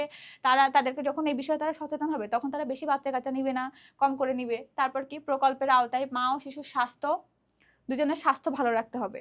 তারপর কি, টিকা, ইনজেকশন, এই যে তোমাদের মেয়েদের যারা ক্লাস 8 এর ক্লাস করতেছো তারা শুনে রাখো, টিটি টিকা, মানে টিটিনাসের জন্য একটা টিকা দেওয়া হয়। এটা দেওয়া হয় হচ্ছে টোটালি 5টা, ঠিক আছে। যখন একটা মেয়ের পিরিয়ড শুরু হয়, মানে বসন্তকালের শুরু থেকে তোমার হচ্ছে বিয়ে করার আগ পর্যন্ত সময়, মানে প্রথম বাচ্চা হওয়ার আগ পর্যন্ত সময়ের মধ্যে 5টা টিকা দিতে হয়। এই 5টা টিকা দেওয়ার কারণ কি, যাতে বাচ্চা জন্মের সময় তোমার হচ্ছে ধনুষ্টঙ্কার না হয়, টিটিনাস না হয়, ঠিক আছে। এটা হয়ে খিঁচুনি হওয়ার সময় মানুষ মারাও যায়, মানে আগে যেত, এই জন্যই টিকা দেওয়া হয়। সো তোমরা যারা হচ্ছে মেয়েরা ক্লাস করতেছো তারা অবশ্যই অবশ্যই টিটি টিকা দিয়ে নিবা, যারা দাও নাই, আর যারা দিচ্ছ তারা তো ভালোই, এবং যারা ইন ফিউচার দিবা ক্লাস 9-10-এ দিতে থাকবা, ঠিক আছে। এবং তারপর কি, ইনজেকশন এবং পুষ্টি শিক্ষা বিষয়েও সেবা প্রদান করা হয়। পুষ্টি, ওই যে একটা খাবারে কতটুকু পরিমাণ পুষ্টি রয়েছে এবং একজন মানুষের সারাদিনে কতটুকু পরিমাণ ক্যালোরি নেওয়া উচিত, মানে পুষ্টি, তার শরীরে কি কি পুষ্টির দরকার আছে এবং কি পরিমাণ পুষ্টিকর খাবারটা খাওয়া উচিত, এই সব সম্পর্কে গাইডলাইন দেয় হচ্ছে পরিবার পরিকল্পনা পদ্ধতি, ঠিক আছে। তারপর কি, 2 সন্তানের পরিকল্পিত পরিবার গড়ার লক্ষ্য বাস্তবায়ন, কারণ সরকার অলরেডি 2 সন্তানের বেশি নয়, একটি হলে ভালো হয় বলে দিছে। তো এই পরিকল্পনাকে বাস্তবায়ন করার জন্য বেসরকারি উদ্যোগেও কিছু কাজবাজ হয়। কি কাজ করে দেখো, বাংলাদেশ সরকার দুটি সন্তানের পরিবার গড়ার জাতীয় লক্ষ্য নির্ধারণ করেছে। বেসরকারি সংস্থাগুলো এই লক্ষ্য অর্জনে কাজ করছে। পরিবার পরিকল্পনা পদ্ধতি গ্রহণে জনগণকে উদ্বুদ্ধ করার জন্য তারাও কাজ করছে। তার মানে সরকারের ওই নীতিটাকে বাস্তবায়ন করার জন্য বা স্লোগানটাকে বাস্তবায়িত করার জন্য বেসরকারি সংস্থাও কি করতেছে, মানুষজনকে সচেতন করতেছে, বিভিন্ন কর্মসূচি গ্রহণ করছে। তারপর কি, বাল্যবিবাহ রোধে উদ্বুদ্ধকরণ, যে বাল্যবিবাহের ক্ষতিকর দিক তুলে ধরে তা রোধ করতে জনগণকে কি করে, উদ্বুদ্ধ করার ক্ষেত্রে বেসরকারি উন্নয়ন সংস্থাগুলো গুরুত্বপূর্ণ ভূমিকা রাখছে। যেমন কি বললাম, কম বয়সে বিয়ে হইলে অনেকগুলো অসুবিধা আছে না। আরেকটা অসুবিধা বলি, মনে করো হচ্ছে তোমাকে একটা খুব ভালো ছেলে দেখে বিয়ে দিল, সে অনেক ভালো একটা জব করে, কিন্তু আল্লাহ না করুক তার হচ্ছে কোনো কারণে অ্যাক্সিডেন্ট হয়ে গেছে, তোমার তখন কাছে একটা বাচ্চা, তোমার বয়স তখন হচ্ছে মনে করো 20, যেহেতু কম বয়সে করে ফেলছো বিয়ে, তো অ্যাক্সিডেন্টের কারণে যে কোনো কারণে ডিভোর্স হইতে পারে, বা তার অ্যাক্সিডেন্ট হয়ে সে মারা গেল, তখন কি হবে তোমার, ওই বাচ্চাকে তুমি কিভাবে বড় করবা? তুমি নিজে লেখাপড়া শেখো না, বিয়ে শাদী করছো, তাহলে কিভাবে করবা, একটা রিস্কের মধ্যে না। তো এই যে, তাহলে বাল্যবিবাহের একটা ক্ষতিকারক দিক রয়েছে, যে তোমার মিনিমাম একটা যোগ্যতা থাকা উচিত, একটা পড়াশোনা থাকা উচিত, যাতে তুমি ভবিষ্যতে একা একাও চলতে পারো যদি দরকার পড়ে। আমি বলছি না চলতে হবে, যদি দরকার পড়ে তুমি যাতে হালটা ধরতে পারো ফ্যামিলি, ঠিক আছে। তারপর কি, তারপর হচ্ছে স্বাস্থ্যের একটা বিষয় আছে, যে কম বয়সে কনসিভ করলে বা বাচ্চা জন্ম দিলে সেই মেয়ের শরীরে অনেক ধরনের রোগ বা অনেক ধরনের সমস্যা হতে পারে। আবার কি, কম বয়সে বিয়ে করলে তুমি অনেক কিছু সম্পর্কে বুঝবা না, মানে আবেগের বশে সিদ্ধান্ত নেওয়া ঠিক না। তারপরে এরকম অনেকগুলো বিষয় রয়েছে, বিশেষ করে হচ্ছে ফিজিক্যাল ফিটনেসের বিষয়টা তো আরো গুরুত্বপূর্ণ। তারপর কি, প্রশিক্ষণ কার্যক্রম, বেসরকারি সংস্থাগুলো বিশেষজ্ঞরা, এই যে সংস্থাগুলো যারা বিশেষজ্ঞ মানে কি, যারা অনেক বেশি জানে, বেসরকারি সংস্থায় যারা কাজ করে, যারা এই বিষয়ে অনেক বেশি জানে, তারা কি করে, মা ও শিশুর স্বাস্থ্য সেবা, টিকাদান ও পরিবার পরিকল্পনা পদ্ধতি সম্পর্কে কি করে, জনগণকে প্রশিক্ষিত করছে, মানে জনগণকে শিক্ষা দান করছে, জনগণকে এই বিষয়গুলোতে জানাচ্ছে যে এটা করলে হয়, মা ও শিশুর এই টিকাগুলো নেওয়া উচিত, জন্মের পর বাচ্চাদের কিছু টিকা দেওয়া হয়। সবারই দেখবা যে বাংলাদেশের মানুষের ডান নাকি বাম হাতে এখানে একটা টিকার দাগ থাকে সবার, মানে জন্মের পর দেওয়া হয়। তো এরকম অনেক ধরনের টিকাই দেওয়া হয়, সারা জীবনে দেওয়া হয়েছে, করোনার সময় করোনার টিকাও দেওয়া হয়েছে, ভ্যাকসিন আর কি। তারপর দেখো কি করে আবার বেসরকারি সংস্থা কি করে, তাহলে এখানে দেখো টোটাল কয়টা বিষয় আসলো, এটা আসলো 1, 2 নম্বরে আসলো শিক্ষা বিষয়ে, সরি, এই যে 2 সন্তানের বিষয়ের একটা আসলো, তারপর কি আসলো, বাল্যবিবাহের বিষয়ে একটা আসলো, প্রশিক্ষণ কার্যক্রমের বিষয়ে একটা আসলো, তারপর হচ্ছে 5 নম্বরে সচেতনতা কার্যক্রম আসলো, তারপরে 6 নম্বরে কি আসলো, ধর্মীয় নেতাদের উদ্বুদ্ধকরণ কর্মসূচি আসলো। তার মানে আমি এই যে 5-6 পর্যন্ত পয়েন্ট কেন করে দিলাম, যাতে তোমাদের গাইডের দিকে আবার না তাকাইতে হয়, এখান থেকে যাতে তোমরা লিখতে পারো প্রশ্নের উত্তর। কারণ বেশিরভাগ ক্ষেত্রে সব সময় চিন্তা করবা ইউনিক কিছু করতে গেলে তোমাকে বই পড়তে হবে, নিজের ভাষায় তারপর লিখতে হবে। আমি শুধু তোমাকে গাইডলাইন দিব, পয়েন্ট দিব, যে এই পয়েন্টগুলো লিখবা, বাকিটা তোমার দায়িত্ব। তারপর দেখো, সচেতনতা কার্যক্রম কি, জনসংখ্যা সমস্যা মোকাবেলায় বেসরকারি সংস্থাগুলো জনগণকে সচেতন করার জন্য কি করে, নানা ধরনের উপকরণ তৈরি করে ব্যবহার করে। তাহলে সবকিছু কিন্তু সচেতনের জন্য করে। কি কি করে দেখো, এই যে পরিবার পরিকল্পনা বিষয়ে সাময়িকী, poster, calendar, chart, news letter, documentary film ইত্যাদি দেখানো হয়। ডকুমেন্টারি ফিল্ম মানে হচ্ছে, মনে করো 20 বা 30 মিনিটের একটা ফিল্ম থাকে, এখানে অনেক কিছু দেখায়। যেমন জুলাই আন্দোলন নিয়ে অনেক জায়গায় অনেক ডকুমেন্টারি ফিল্ম প্রদর্শন করা হয়েছে, জনগণ দেখেছে। যে কিভাবে কি করা হচ্ছে, কোথায় স্লোগান দেওয়া হচ্ছে, পুলিশ কিভাবে চার্জ করেছে, কোথায় কাকে মেরে ফেলা হয়েছে, কিভাবে তাদেরকে হসপিটালে নেওয়া হচ্ছে, এই সব কিছু ছোট ছোট ক্লিপ নিয়ে একটা ডকুমেন্টারি করা হয়। ঠিক আছে, তাহলে সচেতনতা কার্যক্রম কি বিষয়ে? জনসংখ্যা সমস্যা মোকাবেলার জন্য বেসরকারি সংস্থাগুলো কি করে? জনগণকে সচেতন করার জন্য কিছু কর্মসূচি গ্রহণ করে। যে কর্মসূচিগুলো যেমন পরিবার পরিকল্পনা বিষয়ে তারা কিছু সাময়িকী, কোন বিষয়ে? পরিবার পরিকল্পনা বিষয়ে কিছু সাময়িকী, poster, calendar, chart, news letter, documentary film, এগুলা কি করে? তারা হচ্ছে সচেতনতা কার্যক্রমের জন্য এগুলো করে, তৈরি করে ব্যবহার করে। ঠিক আছে, তাহলে এখান থেকে যেটা আসতে পারে সেটা হচ্ছে এমসিকিউ এর জন্য। এখান থেকে যে কোনো একটা পয়েন্ট দিয়ে বলবে যে এটা কিসের জন্য বা এটা কাদের উদ্যোগে হয়। বেসরকারি উদ্যোগে হয়, কিসের জন্য হয়? জন সচেতনতা কার্যক্রম হিসেবে হয়। কিসের? পরিবার পরিকল্পনা বিষয়ে। ওকে, তারপর কি? ধর্মীয় নেতাদের উদ্বুদ্ধকরণ কর্মসূচি। এখন কর্মশালা আয়োজন করে তাদের এক্ষেত্রে ভূমিকা পালন করেন। যেমন দেখো, বেসরকারি সংস্থাগুলো স্থানীয় ধর্মীয় নেতা যারা রয়েছে, তার মানে যারা মসজিদের ইমাম, যারা হচ্ছে তোমার মাদ্রাসার হুজুর, বা হচ্ছে মানে যেসব ধর্মীয় লোকজন, মনে করো যে বাংলাদেশের মিজানুর রহমান আজহারি, আমির হামজা, হচ্ছে আরো কে কে জানি আছে, এদের কথা সবাই শুনবে না মানুষজন, কারণ বেশিরভাগ মানুষ হচ্ছে মুসলিম ধর্মাবলম্বী, সবাই এদেরকে ফলো করে কম বেশি। তো তারা এদের কথা শুনবে। এখন ধর্মীয় নেতারা যদি জনসংখ্যা হ্রাসের বিষয়ে বা হচ্ছে এই যে জনসংখ্যা বিষয়ক নীতি বাস্তবায়নের জন্য কোনো একটা কিছু বলে ওয়াজ মাহফিলে, তাহলে সেটা আরো বেশি ইফেক্টিভ হবে। এই জন্য বলা হচ্ছে ধর্মীয় নেতারাও জনসংখ্যা হ্রাসের ক্ষেত্রে গুরুত্বপূর্ণ ভূমিকা রাখতে পারে,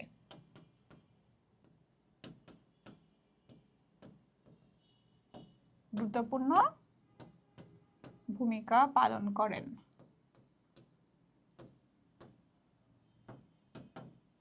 ওকে, তারপর দেখো,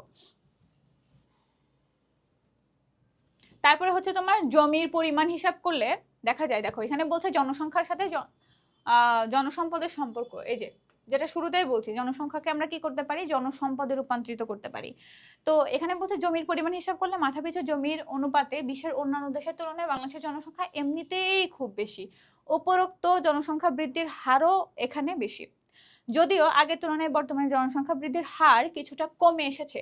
পরিবার পরিকল্পনা কার্যক্রম ও মানুষের ক্রমবর্ধমান সচেতন, কিসের কারণে এটা সফল হয়েছে? দেখো, পরিবার পরিকল্পনা কার্যক্রম এবং মানুষের ক্রমবর্ধমান সচেতনতার ফলে এটা সম্ভব হয়েছে। অন্যদিকে চিকিৎসা ব্যবস্থার উন্নতির ফলে শিশু ও মাতৃমৃত্যুর হার ইদানিং কমে এসেছে, এর ফলে জনসংখ্যা বাড়ছে। এই যে বললাম, মাও এখন মারা যাচ্ছে না, বাচ্চা কাচ্চা মারা যাচ্ছে না জন্মের সময়, যখন কেউ মারা যাচ্ছে না তখন কি হবে? এমনিতেই জনসংখ্যা বেড়ে যাবে। তার মানে এটা হচ্ছে তোমার এই চিকিৎসা ব্যবস্থার উন্নয়নের কারণে। এটি তারপর কি? দেশের যে অশিক্ষিত কর্মহীন জনগোষ্ঠী রয়েছে, বিশেষ করে তরুণদের জন্য শিক্ষা প্রশিক্ষণ, ওই যে প্রাথমিক এবং গণশিক্ষা কর্মসূচি যেটা নেওয়া হয়েছে শিক্ষিত করার জন্য, প্রশিক্ষণ উপযুক্ত কর্মসংস্থানের ব্যবস্থা করে জনসংখ্যাকে অনায়াসে জনসম্পদে পরিণত করা সম্ভব। তাহলে জনসংখ্যাকে জনসম্পদে পরিণত করতে গেলে কি করতে হবে? 1 নম্বর হচ্ছে শিক্ষা দিতে হবে, 2 নম্বর হচ্ছে তাদেরকে প্রশিক্ষণ দিতে হবে, 3 নম্বরে কি? উপযুক্ত কর্মসংস্থানের ব্যবস্থা করতে হবে। বাংলাদেশে শিক্ষিত বেকারের সংখ্যা অনেক বেশি, এই জন্য প্রেফারেন্স হচ্ছে বিভিন্ন ধরনের প্রশিক্ষণ কর্মশালার আয়োজন করা এবং কোনো একটা বিষয়ে তাদেরকে স্কিল ডেভেলপ করায় তারপর বিদেশে পাঠানো। তাহলে কি হবে? বিদেশে গিয়ে তারা ওই স্কিলের উপর ডিপেন্ড করে, মনে করো কেউ ড্রাইভিং শিখছে, খুব ভালো গাড়ি চালাতে পারে, তাকে সে তখন হচ্ছে তোমার ড্রাইভিং লাইসেন্স করবে, যে কোনো একটা দেশে যাবে, যে ওখানে উবার চালাবে, শেষ। তারপর কি? কেউ মনে করো হচ্ছে তোমার ড্রেনিং এর সিস্টেম বা এসি সারাই টারাই করা এইসব সম্পর্কে শিখছে, সে বিদেশে যে এই কাজ করবে, অনেক টাকা। তারপর কি? পাইপলাইনের কাজ শিখছে বাংলাদেশে, তো সে এই বিষয়ে স্কিল ডেভেলপ করে কোনো এক জায়গা থেকে ট্রেনিং নিয়ে সে বিদেশের কোনো একটা দেশে, মানে যে কোনো একটা অন্য দেশে চলে যাবে, যে ওখানে যে ওই কাজ করবে। তাহলে কি হবে? তারা রেমিটেন্স পাঠাবে, ফরেন কারেন্সি পাঠাবে, সেই টাকা দিয়ে বাংলাদেশের আর্থিক অবস্থার উন্নয়ন হবে। যে ফ্যামিলির লোকজনটা যাবে সেই ফ্যামিলিতে সে টাকা দিবে, ফ্যামিলির লোকজনের আর্থিক অবস্থার উন্নতি হবে এবং তাদের জীবনমানের উন্নয়ন হবে, তাই তো? সব দিক দিয়ে দেশ লাভবান হবে। তারপর কি? আবার যখন সে বাইরে থাকতেছে ছেলে মানুষ, তার মানে হচ্ছে তার ওয়াইফ অবশ্যই বাসায় থাকতেছে, তার মানে তাদের বাচ্চা কাচ্চা হওয়ার পসিবিলিটি নাই, 1-2টা বাচ্চা হবে এবং সেই বাচ্চারাও এরকম ভালো হেলথ কেয়ার পাবে, চিকিৎসা পাবে, পোশাক আশাক পাবে, বাসস্থান পাবে, তাহলে সুবিধা। তারপর দেখো, সম্পদ যেখানে সীমিত, একটি দেশের বিশাল জনসংখ্যা তার জন্য বিরাট সমস্যা হয়ে দাঁড়ায়। মনে করো আমার জমি রয়েছে, মনে করো আমার কাছে খাবার রয়েছে, 10 কেজি পরিমাণ চাল রয়েছে, ওই চাল যদি এখন রান্না করা হয় তাহলে হচ্ছে 1 কেজি চালের তোমার হচ্ছে মনে করো যে 7 জন খেতে পারে, তাহলে 10 কেজি চাল রয়েছে, 70 জন খেতে পারবে ওইখানে, ঠিক আছে?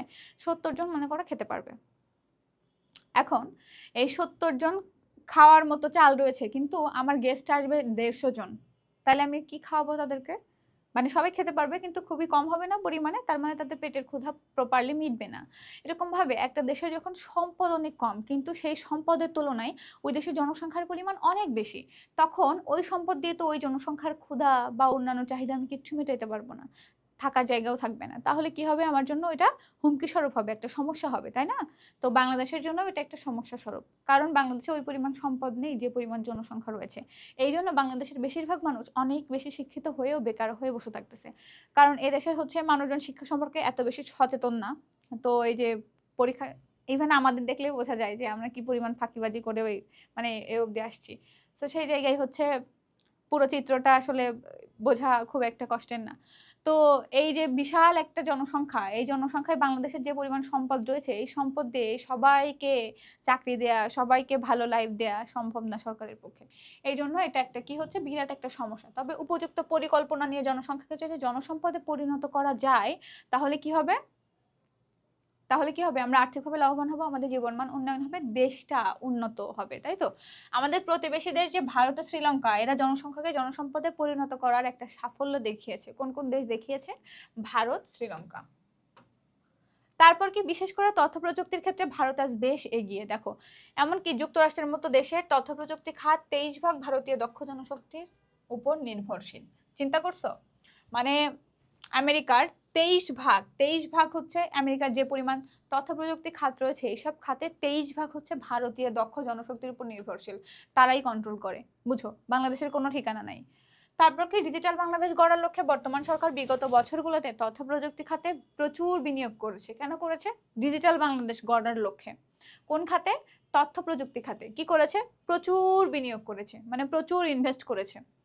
তারপর কি, সরকার এদেশের যুবশক্তিকে, মানে হচ্ছে যুবশক্তি মানে হচ্ছে তরুণ মানুষজন যারা রয়েছে, তাদেরকে সম্পদে রূপান্তরের জন্য ব্যাপক পরিকল্পনা গ্রহণ করেছে। আগামী দিনে তার সুফল পাওয়া যাবে বলে আশা করা যায়। তারপর দেখো, আমাদের দেশে জনসংখ্যাকে জনসম্পদে পরিণত করার কিছু কৌশলের কথা এখানে বলা হচ্ছে। আমরা কৌশল সম্পর্কে জানবো। প্রথম কৌশল হচ্ছে এইটা, যে কর্মমুখী শিক্ষার মাধ্যমে, মানে একটা কর্মমুখী মানে কি, একটা কিছু শেখাবো, সেইটা করে সে কোনো একটা কাজ করে খেতে পারবে। মনে করো একটা সাইকেলের টায়ার ঠিক করা শেখাবো, ওইটা করে সে খেতে পারবে, এটা হচ্ছে কর্মমুখী শিক্ষা। এতক্ষণ যেটা বললাম, এসি মেরামত করা, টায়ার ঠিক করা, বা হচ্ছে মনে করো গান, কারো যদি গানের প্রতি প্যাশন থাকে, গান করা, জামা কাপড় বানানো, মানে ফ্যাশন ডিজাইনিং এর ক্ষেত্রে যাওয়া, এইসব আর কি। কর্মমুখী শিক্ষার প্রসার এবং জ্ঞান ভিত্তিক সমাজ গড়ে তোলা। তারপর কি, দক্ষতা ভিত্তিক ও প্রশিক্ষণমূলক কার্যক্রম সম্প্রসারণ। তাহলে এটা 2 গেল। এটা কি, সবকিছু এর কৌশল। কিন্তু কিসের কৌশল? এই জনসংখ্যাকে জনসম্পদে পরিণত করার জন্য কিছু কৌশল আমাদের দেশে। প্রযুক্তি ও কারিগরি শিক্ষার প্রসার, তাহলে এটা হচ্ছে 3 নাম্বার। 4 নাম্বার হচ্ছে নারী শিক্ষার প্রসার, মানে নারীদেরকে শিক্ষিত করতে হবে, তাদেরকে ঘরের বাইরে পাঠাইতে হবে, তাইলে এই যে তোমার তারাও হচ্ছে মানে জনসংখ্যা থেকে জনসম্পদে রূপান্তরিত হইলো, কারণ যখন তারা আর্থিক ক্ষেত্রে অবদান রাখবে তখন সে অলরেডি সম্পদ হয়ে গেছে দেশের। তারপর কি, স্বাস্থ্য পুষ্টি কার্যক্রমের প্রসার। উৎপাদনমুখী খাতের চাহিদা অনুযায়ী শিক্ষা প্রশিক্ষণ কার্যক্রম গ্রহণ। তার মানে কি, উৎপাদনমুখী, বাংলাদেশ সবচেয়ে বেশি উৎপাদন করে পোশাক শিল্পে, তাই না? পোশাক।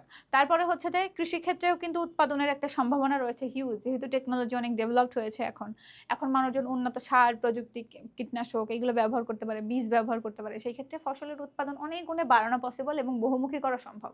যেমন একটা ফসলের জমিতে একই সাথে এক সাইডে মাছ চাষ করা সম্ভব, উপরে মুরগি পালন করা বা হাঁস পালন করা, হাঁসের খামার করা সম্ভব, এবং এক সাইডে কিছু শাকসবজি, ফলমূল গাছ লাগানো পসিবল।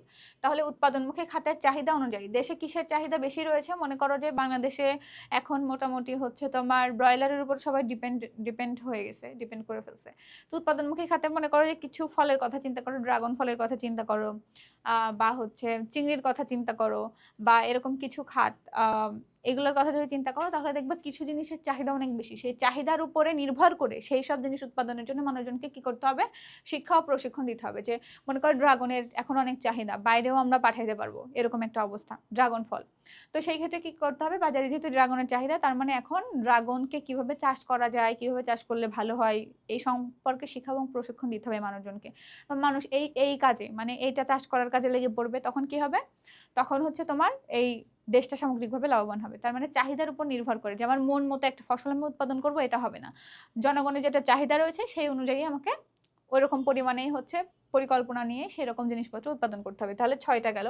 এখন দেখো 7 নম্বরে কি বলছে, কৃষিভিত্তিক শিক্ষা ও প্রশিক্ষণের সম্প্রসারণ। কৃষিভিত্তিক মানে মনে করো যে চাহিদা ওই সময় অন্য জিনিসের। এখন কৃষি ক্ষেত্রে যদি ধানের কথা চিন্তা করি, ধানকে কিভাবে বেশি করে উৎপাদন করা যাবে, কিভাবে কি প্রশিক্ষণ দিতে হবে মানুষজনকে, সেই বিষয়ে আর কি প্রশিক্ষণের অ্যারেঞ্জ করা। ঠিক আছে, তারপর কি কর্মসংস্থানের জন্য কৃষির আধুনিকরণ। আধুনিকরণ মানে কি প্রযুক্তির উপর ডিপেন্ড করা। এখনো গ্রামে দেখা যায় যে ষাঁড়, বলদ, গরু, বলদ মানে ছেলে গরুকে বোঝে, তো এদেরকে নিয়ে কি করা হয় কৃষি খাতে, তোমার হচ্ছে এদেরকে নিয়ে চাষ করা হয়, হাল চাষ করা হয়। তো এটার যে এটা দেখা যায় যে একটা মানুষ লাগতেছে ওইখানে, গরু টরু লাগতেছে। সেই ক্ষেত্রে যদি ওইখানে কোনো একটা প্রযুক্তিকে ব্যবহার করা যায়, 20 বিঘা জমি ওই একই টাইমে ট্রাক্টর দিয়ে কি করে নেওয়া যাবে, চাষ করে নেওয়া যাবে। তাহলে এই কর্মসংস্থানের জন্য কি করতে হবে, কৃষির আধুনিকায়ন করতে হবে। তারপর কি তথ্য যোগাযোগ প্রযুক্তিকে অগ্রাধিকার প্রদান করা, আইসিটি সেক্টরকে বেশি গুরুত্ব দিতে হবে। তারপর কি ক্ষুদ্র কুটির শিল্পের বিস্তার। তারপর কি সরকারি বেসরকারি উদ্যোগে প্রচুর বৃত্তির ব্যবস্থা করে অধিক সংখ্যক মেধাবী শিক্ষার্থীদের শিক্ষা ও উচ্চতর প্রশিক্ষণের জন্য কি করতে হবে, বিশ্বের উন্নত প্রযুক্তি নির্ভর দেশগুলোতে পাঠাইতে হবে। যেমন ইংলিশ শেখার জন্য অস্ট্রেলিয়া পাঠাইতে হবে মন্ত্রীদের। তো এরকম আর কি সরকারি বেসরকারি উদ্যোগে প্রচুর বৃত্তির ব্যবস্থা করতে হবে। যেমন তার মানে বোঝাচ্ছে যারা অনেক মেধাবী শিক্ষার্থী রয়েছে তাদেরকে সরকারি এবং বেসরকারি উদ্যোগে তাদের বিভিন্ন ধরনের ট্রেনিং নেওয়ার জন্য, প্রযুক্তিগত বিভিন্ন ধরনের ট্রেনিং নেওয়ার জন্য কি করতে হবে, বাইরের দেশে পাঠাইতে হবে। কেন মেধাবীদেরই পাঠাইতে হবে, প্রশ্ন আসছে না। মেধাবীরা যে খুব সহজে সেই বিষয়টাকে শিখতে পারবে, মেধাবীরা কুইক লার্নার, অনেক বেশি পরিশ্রম করতে পারে পড়াশোনার জন্য, এই জন্যই তো মেধাবী।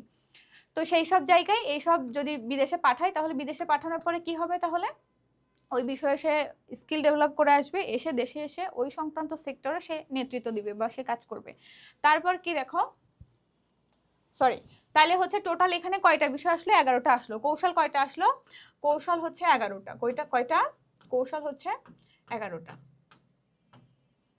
এখন দেখো, এখন আমরা কিছু প্রশ্ন সলভ করব, খুব ইজি কিন্তু চ্যাপ্টারটা, তাই না? আমি বিশেষ করে করে বলে দিছি যে কোনগুলো কিভাবে কি পড়বো। দেখো, বাংলাদেশের প্রতি বর্গ কিলোমিটারে কতজন লোক বাস করে, দেখো তো 1171 জন, তাই না? 1171 জন প্রতি বর্গ কিলোমিটারে লোক বাস করে। তারপর কি জনসংখ্যা বিষয়ে জাতীয় পর্যায়ে গৃহীত পরিকল্পনাকে কি বলা হয়, জনসংখ্যা নীতি বলা হয়। একদম শুরুতেই পড়ে এসেছি না, আমরা বলেছিলাম যে ক অথবা এমসিকিউতে আসবে। তারপর দেখো, তারপর কি, তারপর হচ্ছে কোন অবস্থার সাথে সামঞ্জস্য রেখে, সামঞ্জস্য মানে বলেছিলাম মিল রাখা, সামঞ্জস্য অর্থ কি, মিল রাখা, সামঞ্জস্য অর্থ হচ্ছে মিল। তাহলে কোন অবস্থার সাথে মিল রেখে একটি দেশের জনসংখ্যা নীতি প্রণয়ন করতে হয়, কিসের সাথে, তার আর্থসামাজিক অবস্থার দিকে মিল রেখে, অর্থনৈতিক এবং সামাজিক অবস্থার সাথে মিল রেখে তাকে এই নীতি নিতে হবে। তারপর কি দেখো, বাংলাদেশের জনসংখ্যা নীতির মূল লক্ষ্য উদ্দেশ্য কয়টা। এখন দেখো ওই যে বলে দিচ্ছে বাংলাদেশের জনসংখ্যা নীতির মূল লক্ষ্য উদ্দেশ্য কয়টা, যখন এমনিতে শুরুতে বাংলাদেশের কথাটা অ্যাড থাকবে না তখন কিন্তু 3 ছিল, পরের বারে তখন কিন্তু বলছে যে বাংলাদেশের যখন জনসংখ্যা নীতির মূল লক্ষ্য এবং উদ্দেশ্য কথাটি যোগ করবে তখন কিন্তু হয়ে যাচ্ছে 7টা। কয়টা, 7টা। তারপর কি ওই 7টা কি আমি কিন্তু মার্ক করে দিচ্ছি, ওইগুলো কিন্তু তোমরা অবশ্যই মুখস্থ করবা।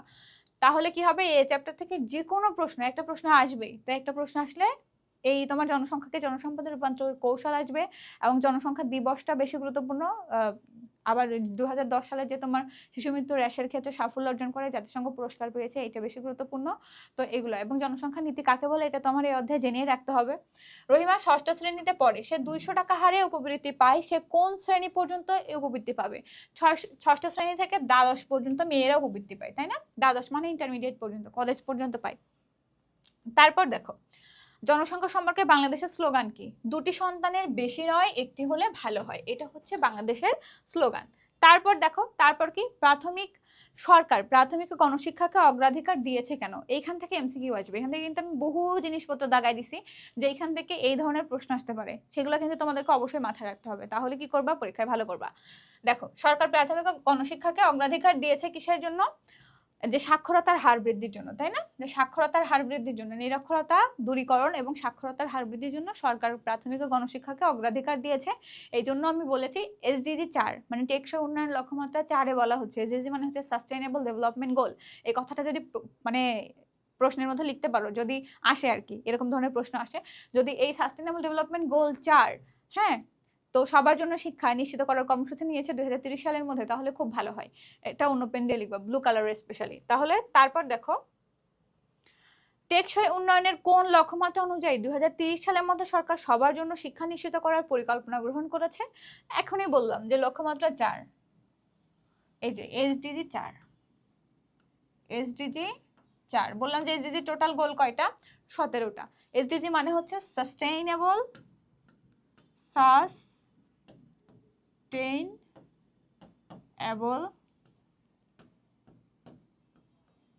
ডেভেলপমেন্ট গোল, ঠিক আছে। তারপর দেখো জনসংখ্যা নিয়ন্ত্রণে সরকার নাগরিকদের কোন ধরনের সেবা নিশ্চিত করার পরিকল্পনা নিয়েছে? এই যে জনসংখ্যা নিয়ন্ত্রণের জন্য নাগরিকদের কোন ধরনের সেবা দিবে সরকার?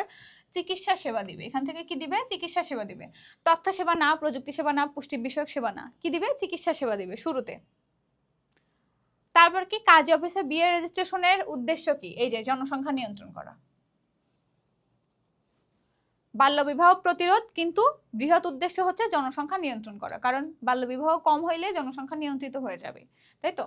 শিশু মৃত্যু হ্রাসে সাফল্য অর্জন করে বাংলাদেশ কত সালে জাতিসংঘ পুরস্কার লাভ করেছে? 2010 সালে জাতিসংঘ পুরস্কার লাভ করেছে। এখন বলো তো জাতিসংঘ দিবস কবে? 2রা ফেব্রুয়ারি, ঠিক আছে। বেসরকারি উন্নয়নমূলক সংস্থা সাধারণত কয় পর্যায়ের হয়ে থাকে? কয় পর্যায়ের হয়ে থাকে বেসরকারি উন্নয়ন সংস্থা? ইউনিয়ন, তারপর হচ্ছে তোমার উপজেলা এবং থানা পর্যায়ে, এরকম না? 3টা পর্যায়ে, কমিউনিটি পর্যায়ে। তাহলে হচ্ছে টোটাল 3টা। কয়টা? 3টা। তারপর কি পোস্টার, ক্যালেন্ডার, চার্ট তৈরি বেসরকারি সংস্থাগুলোর কোন ধরনের কার্যক্রম? এটা কোন ধরনের কার্যক্রম? সচেতনতা কার্যক্রম। কোন কার্যক্রম? সচেতনতা। একটা পোস্টার যখন দেয়ালের মধ্যে টানানো থাকে তোমার খুব সহজেই ওখানে চোখ চলে যায়। একটা ক্যালেন্ডারের মধ্যে যখন লেখা থাকে কম বয়সে বিয়ে দিবেন না, বাল্যবিবাহ দেওয়া উচিত নয়, 18 বছরের কম বয়সে বিয়ে করা উচিত নয়, এরকম যখন লেখা থাকে, একটা চার্ট দেয়া থাকে যে এই হইলে এরকম মারা যায়, এত পরিমাণ মানুষজন বিয়ের পরে হচ্ছে বাচ্চা কাচ্চা জন্ম দিতে যে মারা গেছে। তো এই সবগুলো দেখে মানুষকে আসলে কি বোঝাতে যায় যে তোমরা এটা নিয়ে সচেতন হও, তোমরা এই বয়সে এই বিয়েটা কইরো না, এরকম টাইপের না। তাহলে এগুলো হচ্ছে সবকিছু সচেতনতা কার্যক্রম। সরি। তারপর দেখো ডকুমেন্টারি ফিল্ম তৈরি কোন ধরনের কার্যক্রম? এটাও একটা সচেতনতা কার্যক্রম। এই যে ডকুমেন্টারি দেখায় মানুষকে সচেতন করে। তারপর কি জনসংখ্যা নিয়ন্ত্রণের নিচের কোন কাজটি সচেতনতা কার্যক্রমের মধ্যে পড়ে না? দেখো তো, ডকুমেন্টারি ফিল্ম প্রদর্শন করা একটা সচেতনতা কার্যক্রম, তারপর হচ্ছে তোমার পোস্টার প্রদর্শন করা একটা সচেতনতা কার্যক্রম, পরিবার পরিকল্পনা বিষয়ে সাময়িকী প্রকাশ করা একটা সচেতনতা কার্যক্রম। তাহলে সচেতনতা কার্যক্রমের মধ্যে পড়ে না কোনটা? পুষ্টি শিক্ষা, ঠিক আছে। এটা পরিবার পরিকল্পনার সময় যে মানুষকে জানায় যাতে ওইটা মেনটেন করে মানুষ খায়, তো এটা হচ্ছে ওই কার্যক্রমের মধ্যে পড়ে না। তারপর কি বাংলাদেশের জনসংখ্যা নীতির উদ্দেশ্য কি? দেখো জনসংখ্যা নীতির উদ্দেশ্য হচ্ছে নারী ও শিশুদের অপুষ্টির হার কমিয়ে আনা, পরিবার পরিকল্পনা কর্মসূচি জোরদার করা, জনগণের জীবনমান উন্নয়ন করা। এখন শুরুটা বলি, একদম শুরুতে আমরা পড়ছিলাম না যে হচ্ছে তোমার জনগণের জীবনমান উন্নয়ন করা। তাহলে জীবনমান উন্নয়ন করতে গেলে জনসংখ্যা নীতির উদ্দেশ্য কি? তাহলে একটা হচ্ছে তোমার এই জীবনমান উন্নয়ন করা আর অপুষ্টির হার কমিয়ে আনা, একদম শুরুতে ছিল। কিন্তু পরিবার পরিকল্পনা কর্মসূচি জোরদার করা না। উদ্দেশ্য কি? উদ্দেশ্য হচ্ছে 1-3। উদ্দেশ্য কি? 1-3। নারী শিক্ষা প্রসারে গৃহীত পদক্ষেপ হলো কি পদক্ষেপ? নারী শিক্ষা প্রসারের জন্য, মানে নারীরা যাতে বেশি বেশি পড়াশোনা করে, এই জন্য কি কি পদক্ষেপ নিয়েছে সরকার? প্রথম হচ্ছে উপবৃত্তি দেওয়ার ব্যবস্থা করেছে। তারপর কি করেছে? বিনামূল্যে পাঠ্যপুস্তক বিতরণও করেছে। স্বাস্থ্যসেবা সম্প্রসারণ, নারী শিক্ষার জন্য স্বাস্থ্যের সাথে কোনো সম্পর্ক নেই, এই যে উপবৃত্তি দিয়েছে, বিনামূল্যে বইপত্র দিয়েছে। তাহলে 1 ও 2 হবে এটাই, ঠিক আছে। এখানে ভুল লিখছে, হ্যাঁ, তোমরা বইয়ের সাথে কিন্তু আবার মিলাবা। এখানে কি হবে? অবশ্যই এটা হবে, এটা উত্তর, ঠিক আছে। আমি একদম লাইন বাই লাইন মার্ক করে দিয়েছি, ওইখান থেকে নোটিস করবা। স্লাইডে একটু ভুল আছে, হ্যাঁ, এটা হবে না, এটা হবে। তারপর দেখো বাংলাদেশের নারী শিক্ষার সাম্প্রতিক পরিবর্তনের কারণ হলো, বাংলাদেশের নারী শিক্ষার সাম্প্রতিক পরিবর্তনের কারণ হলো নারী শিক্ষার বিষয়টা পরিবর্তন হচ্ছে কেন? বৃত্তি প্রদানের জন্য হচ্ছে, প্রাথমিক স্বাস্থ্যসেবা সম্প্রসারণের জন্য হচ্ছে, স্বাস্থ্যসেবা না, বিনামূল্যে পাঠ্যপুস্তক বিতরণের জন্য হচ্ছে। তাহলে 1 ও 3 হবে। কি হবে? 1 ও 3 হবে, কারণ স্বাস্থ্যের সাথে শিক্ষার কোনো সম্পর্ক আছে? নেই। তাহলে হচ্ছে 1 ও 3 হবে। এনজিও হলো, এনজিও কি হয়? এনজিও একটা আন্তর্জাতিক সংস্থা হইতে পারে, জাতীয় সংস্থা হইতে পারে, ঠিক আছে। তাহলে এনজিও হচ্ছে 2 পর্যায়ে, 2 ধরনের হয়, আন্তর্জাতিক এবং জাতীয়, 1 ও 2। তারপর দেখো কমিউনিটি ভিত্তিক পরিবার পরিকল্পনা প্রকল্পের আওতায় যে সেবা প্রদান করা হয় তা হলো কি? পরিবার ছোট রাখার জন্য পরামর্শ প্রদান করা হয়, রাইট? বিনামূল্যে জটিল রোগের চিকিৎসা প্রদান করা হয়, পুষ্টি শিক্ষা বিষয়ে সেবা প্রদান করা হয়। তাহলে এই যে জটিল রোগের, এই যে পরিবার কমিউনিটি ভিত্তিক পরিবার পরিকল্পনা, এর মধ্যে কিন্তু জটিল রোগের চিকিৎসাও দেওয়া হয়। তারপর কি? পুষ্টি শিক্ষা বিষয়ে সেবা প্রদান করা হয়। তাহলে এটা কি হবে? 1, 2 ও 3 হবে। ও সরি, পরিবার পরিকল্পনার কথা যেহেতু বলছে, তাহলে আমার জটিল রোগ তো আসবে না। খুবই সরি, খুবই দুঃখিত। হ্যাঁ, দেখো তাহলে হচ্ছে পরিবার পরিকল্পনার সাথে কি রয়েছে? এই যে তোমার হচ্ছে পরিবার ছোট রাখার পরামর্শ আর পুষ্টি শিক্ষা বিষয়, ওই যে শিশু এবং মা যাতে প্রপার পুষ্টি পায় এই জন্য যেসব তোমার এই বিষয়ে শিক্ষা সেবা প্রদান করা। কিন্তু জটিল রোগের সাথে এমনিতে স্বাস্থ্য বিষয়ক যায়, কিন্তু হচ্ছে পরিবার পরিকল্পনার সাথে যায় না। এই জন্য 1 আর 3 হবে উত্তর। তারপর দেখো জনসংখ্যাকে জনসম্পদে পরিণত করতে হলে সরকার কয়টা কৌশল হাতে নিয়েছে? একদম লাস্টে কাউন্ট করেছি, কয়টা হয়েছিল? 11টা। 11টা কৌশল হাতে নিয়েছে। তারপর দেখো ওই 11টা কৌশল কিন্তু মুখস্থ করবা, যাতে হচ্ছে তোমার বর্ণনামূলক প্রশ্নে আসলে তুমি অ্যান্সার করতে পারো। নারীর ক্ষমতায়নে সরকারের উদ্যোগ কোনটি? নারীর ক্ষমতায়ন মানে কি? নারীকে শিক্ষিত করা, নারীকে চাকরির জায়গায় নিয়ে যাওয়া, তাই তো? এখানে কি করতেছে দেখো তো, প্রথমত নারী শিক্ষার প্রসার করা, বিনামূল্যে বই বিতরণ, গণশিক্ষার ব্যবস্থা, চাকরিতে কোটা ব্যবস্থা চালু। এখন দেখো ওই যে একদম লাস্টে ছিল শিক্ষকতা সহ অনেক পেশায় হচ্ছে নারীদের কোটা সিস্টেম চালু করা, কোটার মাধ্যমে চাকরি দেওয়া, বিনামূল্যে বই দেওয়া হচ্ছে একটা কারণ। ওই যে নারী শিক্ষা বা নারীর ক্ষমতায়নের ক্ষেত্রে গণশিক্ষার ব্যবস্থা মানে যে কোনো বয়সে যাতে মানুষ কি করতে পারে? শিক্ষা নিতে পারে। কিন্তু মূলত এটা হচ্ছে তোমার নারীর ক্ষমতায়নের জন্য সরকারের উদ্যোগ কোনটা? নারী শিক্ষার প্রসার। শুরুতে একটা মানুষকে শিক্ষিত করতে হবে, তারপর না সে চাকরিতে যাবে। তাহলে এটা যেহেতু আমার বহুপদী প্রশ্ন না, এটা যেহেতু যে কোনো একটাকে আমাকে চুজ করতে হবে, তাহলে আমি সবার আগে শিক্ষাকে চুজ করব। কিসের? শিক্ষা। কারণ শিক্ষিত যখন হবে তখন সে অলরেডি ক্ষমতায়ন হয়ে যাবে নারীর, কারণ সে চাকরির ক্ষেত্রে যাবে, সে তার বাচ্চা কাচ্চাকেও পড়াইতে পারবে, তাই তো? তারপর দেখো লিলি ও মিলি 2 বোন, ভালো করে বুঝবা, এটা কিন্তু সৃজনশীল প্রশ্ন। লিলি উচ্চ শিক্ষিত, তাহলে 2 বোনের মধ্যে লিলি হচ্ছে, এটা আমি গ্রিন সিগন্যাল দিই, গ্রিন কালার দিব, হ্যাঁ।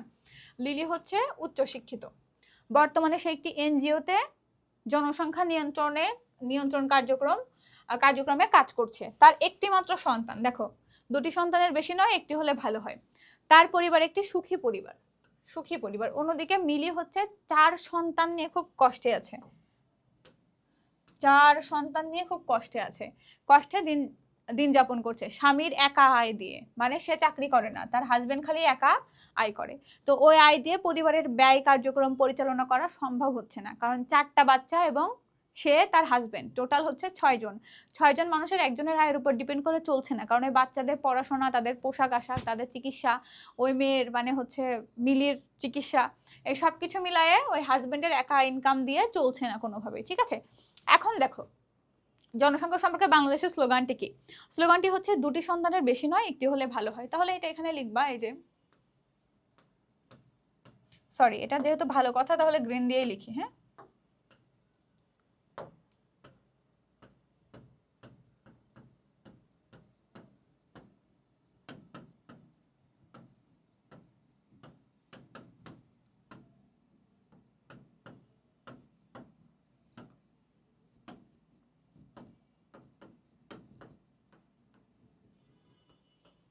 তাহলে এখানে কিভাবে উত্তরটা লিখবা? জনসংখ্যা সম্পর্কে বাংলাদেশের স্লোগানটি হলো, লিখে কোটেশনের মধ্যে ওটা শেষ। তারপর খ নম্বরে বলছে কিভাবে জনসংখ্যাকে জনসম্পদে পরিণত করা যায়, একটি কৌশল ব্যাখ্যা করো। তাহলে আমরা কৌশল শিখছি কতগুলো? অনেকগুলো, 11টা, লাস্টে 11টা কৌশল শিখছি। তার মধ্যে বলছে যে জনসংখ্যাকে কিভাবে জনসম্পদে পরিণত করা যায়, একটি কৌশল ব্যাখ্যা করো। তোমার যেইটা পছন্দ সেইটাকে তুমি কৌশল হিসেবে ব্যাখ্যা করে দিবা। ওই যে তুমি নারীর ক্ষমতায়নের কথা লিখতে পারো, নিরক্ষরতা সাক্ষরতা, ওই সব বিষয় লিখতে পারো, তোমার ইচ্ছা। ওই 11টা পয়েন্টের মধ্যে যে কোনো একটা ব্যাখ্যা করে দিবা। তারপর কি জনসংখ্যা নিয়ন্ত্রণে লিলি সংস্থাটির কার্যক্রম ব্যাখ্যা করো। লিলি সংস্থা কি? এনজিও। তাহলে এনজিও কি রকম ধরনের কাজ করে? বেসরকারি উদ্যোগ, কারণ এনজিও হচ্ছে জাতীয় পর্যায়ে, আন্তর্জাতিক হয়, এটা সরকারি না। তাহলে এটা বেসরকারি উদ্যোগ। তাহলে বেসরকারি উদ্যোগে কিভাবে হচ্ছে তোমার এনজিও কাজ করে থাকে, ওই যে বেসরকারি উদ্যোগের যে ব্যাখ্যাগুলো, তাহলে সেই কার্যক্রম ওই কার্যক্রমগুলোই ব্যাখ্যা করলেই হয়ে যাবে। বেসরকারি উদ্যোগ বলে যে যে ব্যাখ্যাগুলো ছিল, ওই ব্যাখ্যাগুলোই এখানে যোগ করে দিবা, ঠিক আছে? বেসরকারি উদ্যোগের অংশটুকু এখানে ব্যাখ্যা, হ্যাঁ।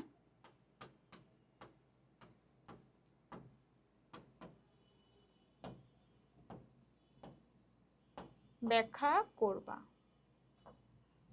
পাঠ্য বইয়ের, হ্যাঁ বইয়ের, খুবই ছোট একটা চ্যাপ্টার। মিলির পরিবারের সমস্যা সমাধানে কোন ধরনের সরকারি উদ্যোগ নেওয়া যেতে পারে, পাঠ্যবইয়ের আলোকে মতামত দাও। এখন দেখো মিলির পরিবারে যেহেতু অলরেডি সমস্যা হয়ে গেছে, 4টা বাচ্চা, তো 4টা বাচ্চাকে এখন অবশ্যই মেরে ফেলা যাবে না। তার হাজবেন্ড একা একা ইনকাম করে, তারপর সে কিছু করে না, সে হচ্ছে তোমার মিলি একজন হচ্ছে উচ্চশিক্ষিত। মিলির কথাটা কিন্তু লেখা হয় নাই যে সে শিক্ষিত নাকি উচ্চশিক্ষিত নাকি স্বল্প শিক্ষিত, কিছু লেখা হয় নাই। তো কি করতে হবে, শুরুতে তার হচ্ছে তোমার কোনো একটা প্রশিক্ষণ দিতে হবে, শিক্ষা দেওয়া যেতে পারে, এসব দিয়ে কি করতে হবে, পাঠ্যবইয়ের আলোকে মতামত দাও। তার মানে এটা একদম টোটালি তোমার ইসের মানে তোমার হচ্ছে চিন্তা ভাবনার উপর ডিপেন্ড করে লিখতে হবে। তো যেহেতু ছোট মানুষ, আমি একটা ইনস্ট্রাকশন দিই, দেখো মিলির পরিবারের সমস্যার সমাধান, তাহলে মিলির পরিবার উদ্দীপকে তখন তুমি লিখবা যে উদ্দীপকে মিলি হচ্ছে মিলি 4 সন্তান নিয়ে খুব কষ্টে দিন যাপন করে, তার স্বামীর একায় পরিবারের ব্যয় কার্যক্রম পরিচালনা করা সম্ভব হচ্ছে না। তার মানে মিলি হচ্ছে সুখী না, তাই তো? সুখী পরিবার না, তার হচ্ছে অতিরিক্ত জনসংখ্যা, মানে বাচ্চা কাচ্চার সংখ্যা বেশি। তো মিলির পরিবারের যে সমস্যা মানে দারিদ্রতার সমস্যা, তাই না? তো এই সমস্যা সমাধানের জন্য সরকারি উদ্যোগ কি কি নেওয়া যেতে পারে, এখানে যে বেসরকারি উদ্যোগের কথা লিখছি কি কি নেওয়া যেতে পারে, তাহলে সরকারি উদ্যোগটুকু এখানে ব্যাখ্যা করবা শুরুতে। তারপর লিখবা পাঠ্যবইয়ের আলোকে মতামত দাও। তখন তুমি মতামতের ক্ষেত্রে নিচে লিখবা যে হচ্ছে একটা মানে ওই যে তোমার নারী শিক্ষার দরকার আছে, কেন দরকার আছে, নারীর ক্ষমতায়ন হলে বা কম বয়সে বিয়ে করার যে বিষয়টা, হ্যাঁ যে কম বয়সে বিয়ে করলে কি হবে, এবং হচ্ছে পরিবার পরিকল্পনা কর্মসূচি গ্রহণ করলে কি হবে, একটা মানুষ একটা পরিবার হচ্ছে পরিবার পরিকল্পনা কর্মসূচি গ্রহণ করলে নারী এবং বাচ্চার হচ্ছে পুষ্টি শিক্ষা লাভ করবে, তাদের স্বাস্থ্য সেবা সম্পর্কে সচেতন হবে, তারা যথাযথ টিকা নেবে, তাদের হচ্ছে এবং নারীরা যখন ক্ষমতায়ন হবে, নারীরা কোনো একটা চাকরি বা শিক্ষকতা বা অন্যান্য যে কোনো চাকরিতে যাবে, তখন সে কি করবে, সে হচ্ছে জনসংখ্যা নিয়ন্ত্রণের ক্ষেত্রে অবদান রাখবে। তো এই উদ্যোগগুলো, সরকারের এই উদ্যোগগুলো একটা দেশের জনসংখ্যা নিয়ন্ত্রণের ক্ষেত্রে এবং আর্থিক অবস্থার উন্নয়নের জন্য অনেক বেশি গুরুত্বপূর্ণ ভূমিকা পালন করে।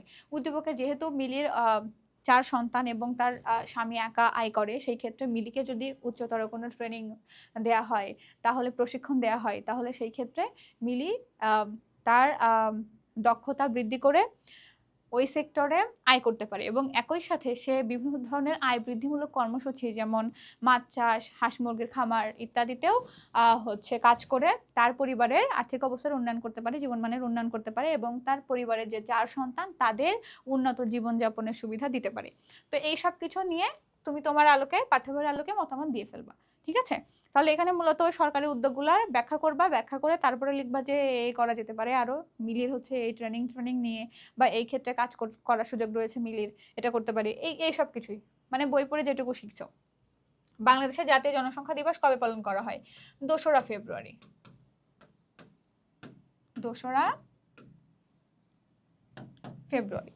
বাংলাদেশের জনসংখ্যা নীতির একটি উদ্দেশ্য ব্যাখ্যা করো। যেহেতু বাংলাদেশের জনসংখ্যা নীতির হচ্ছে তোমার টোটালি উদ্দেশ্য ছিল 7টা, ওই 7টার মধ্যে একটাকে ব্যাখ্যা করো। তো শুরুতে আমি বলেছিলাম যে 1 নাম্বারটাকে এখানে ব্যাখ্যা করতে আমি বলবো। 1 নাম্বার উদ্দেশ্যটা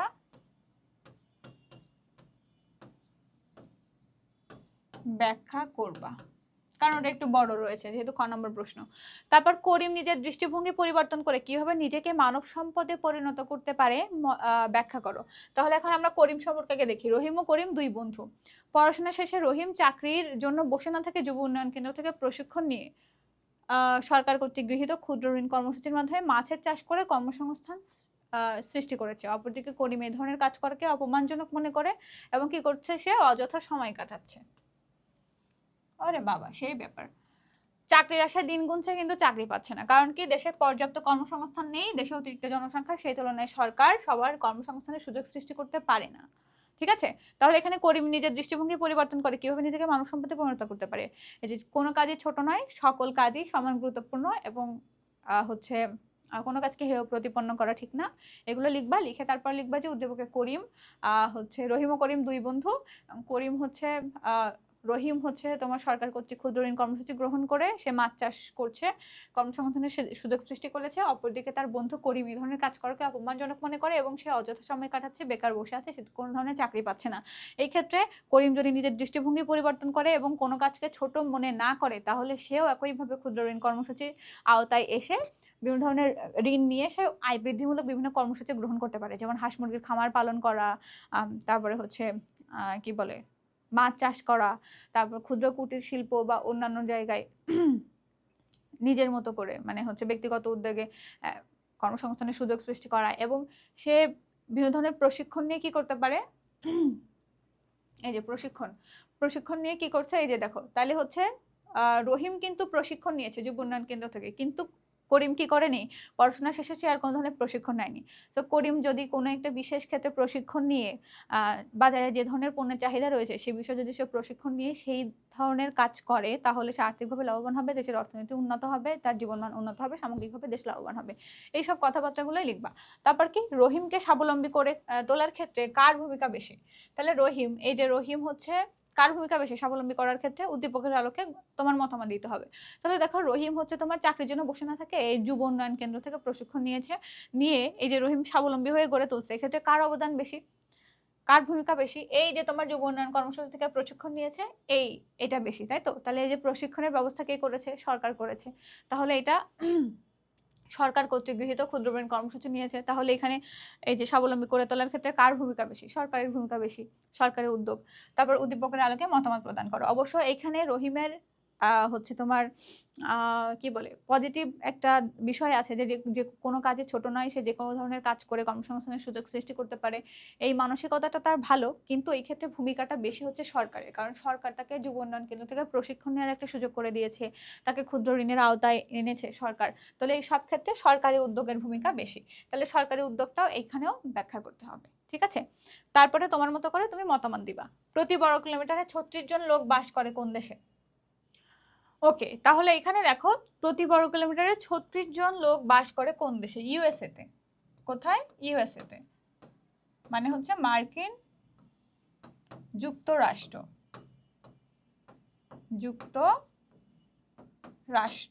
ঠিক আছে? তার মানে হচ্ছে United state of America. State মানে রাষ্ট্র, হ্যাঁ, স্টেট অফ আমেরিকা। এটা কিন্তু তোমাদের বইয়ের ভিতর থেকে আসে না, এটা ডেফিনেটলি বাইরে থেকে আসছে। তো ফাইনালি তোমাদের এখান থেকে আসবে না, কিন্তু যেহেতু এখন সলভ করাচ্ছে তোমরা জেনে যাচ্ছ অলরেডি। তারপর কি, বাংলাদেশের জনসংখ্যা নীতির একটি উদ্দেশ্য ব্যাখ্যা করো। ওই যে প্রথম উদ্দেশ্যটাকেই ব্যাখ্যা করার জন্য আমি বলি বারবার, তাহলে এই 1 নম্বরটাকে ব্যাখ্যা করবা। এ দেশের মতো বাংলাদেশের জনসংখ্যা নিয়ন্ত্রণে সরকার কি কি লক্ষ্য উদ্দেশ্য স্থির করেছে? এখন দেখো, এ দেশের আয়তনের তুলনায় জনসংখ্যা বেশি, ওই দেশের সরকার জনসংখ্যা নিয়ন্ত্রণে কিছু লক্ষ্য স্থির করার পাশাপাশি সরকারি বেসরকারি উদ্যোগ এবং জনসংখ্যা কিভাবে সম্পদে পরিণত করা যায় সেটিও স্থির করে। মানে কিভাবে পরিণত করা যায়, এটা কিন্তু কৌশল, তাই না? কৌশলকে মিন করতেছে। এখন তাহলে দেখো, এ দেশের মতো বাংলাদেশের জনসংখ্যা নিয়ন্ত্রণে সরকার কি কি লক্ষ্য উদ্দেশ্য স্থির করেছে ব্যাখ্যা করো।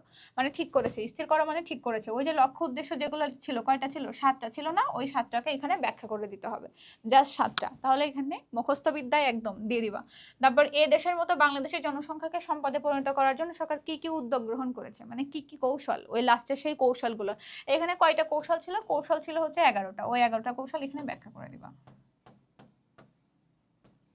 ওকে, তাহলে দেখো, এই যে ক নাম্বার থেকে ক খ গ ঘ মোটামুটি তোমার হচ্ছে সরকারি বেসরকারি উদ্যোগ, কৌশল, আর হচ্ছে তোমার ওই যে লক্ষ্য উদ্দেশ্য, এগুলাই পড়তে হবে। পড়লে এর মধ্যে থেকে এমসিকিউ কমন পেয়ে যাবা, 2-1টা অবভিয়াসলি ফাইনালে, এবং এখান থেকে একটা প্রশ্ন তুমি অবশ্যই পাবা।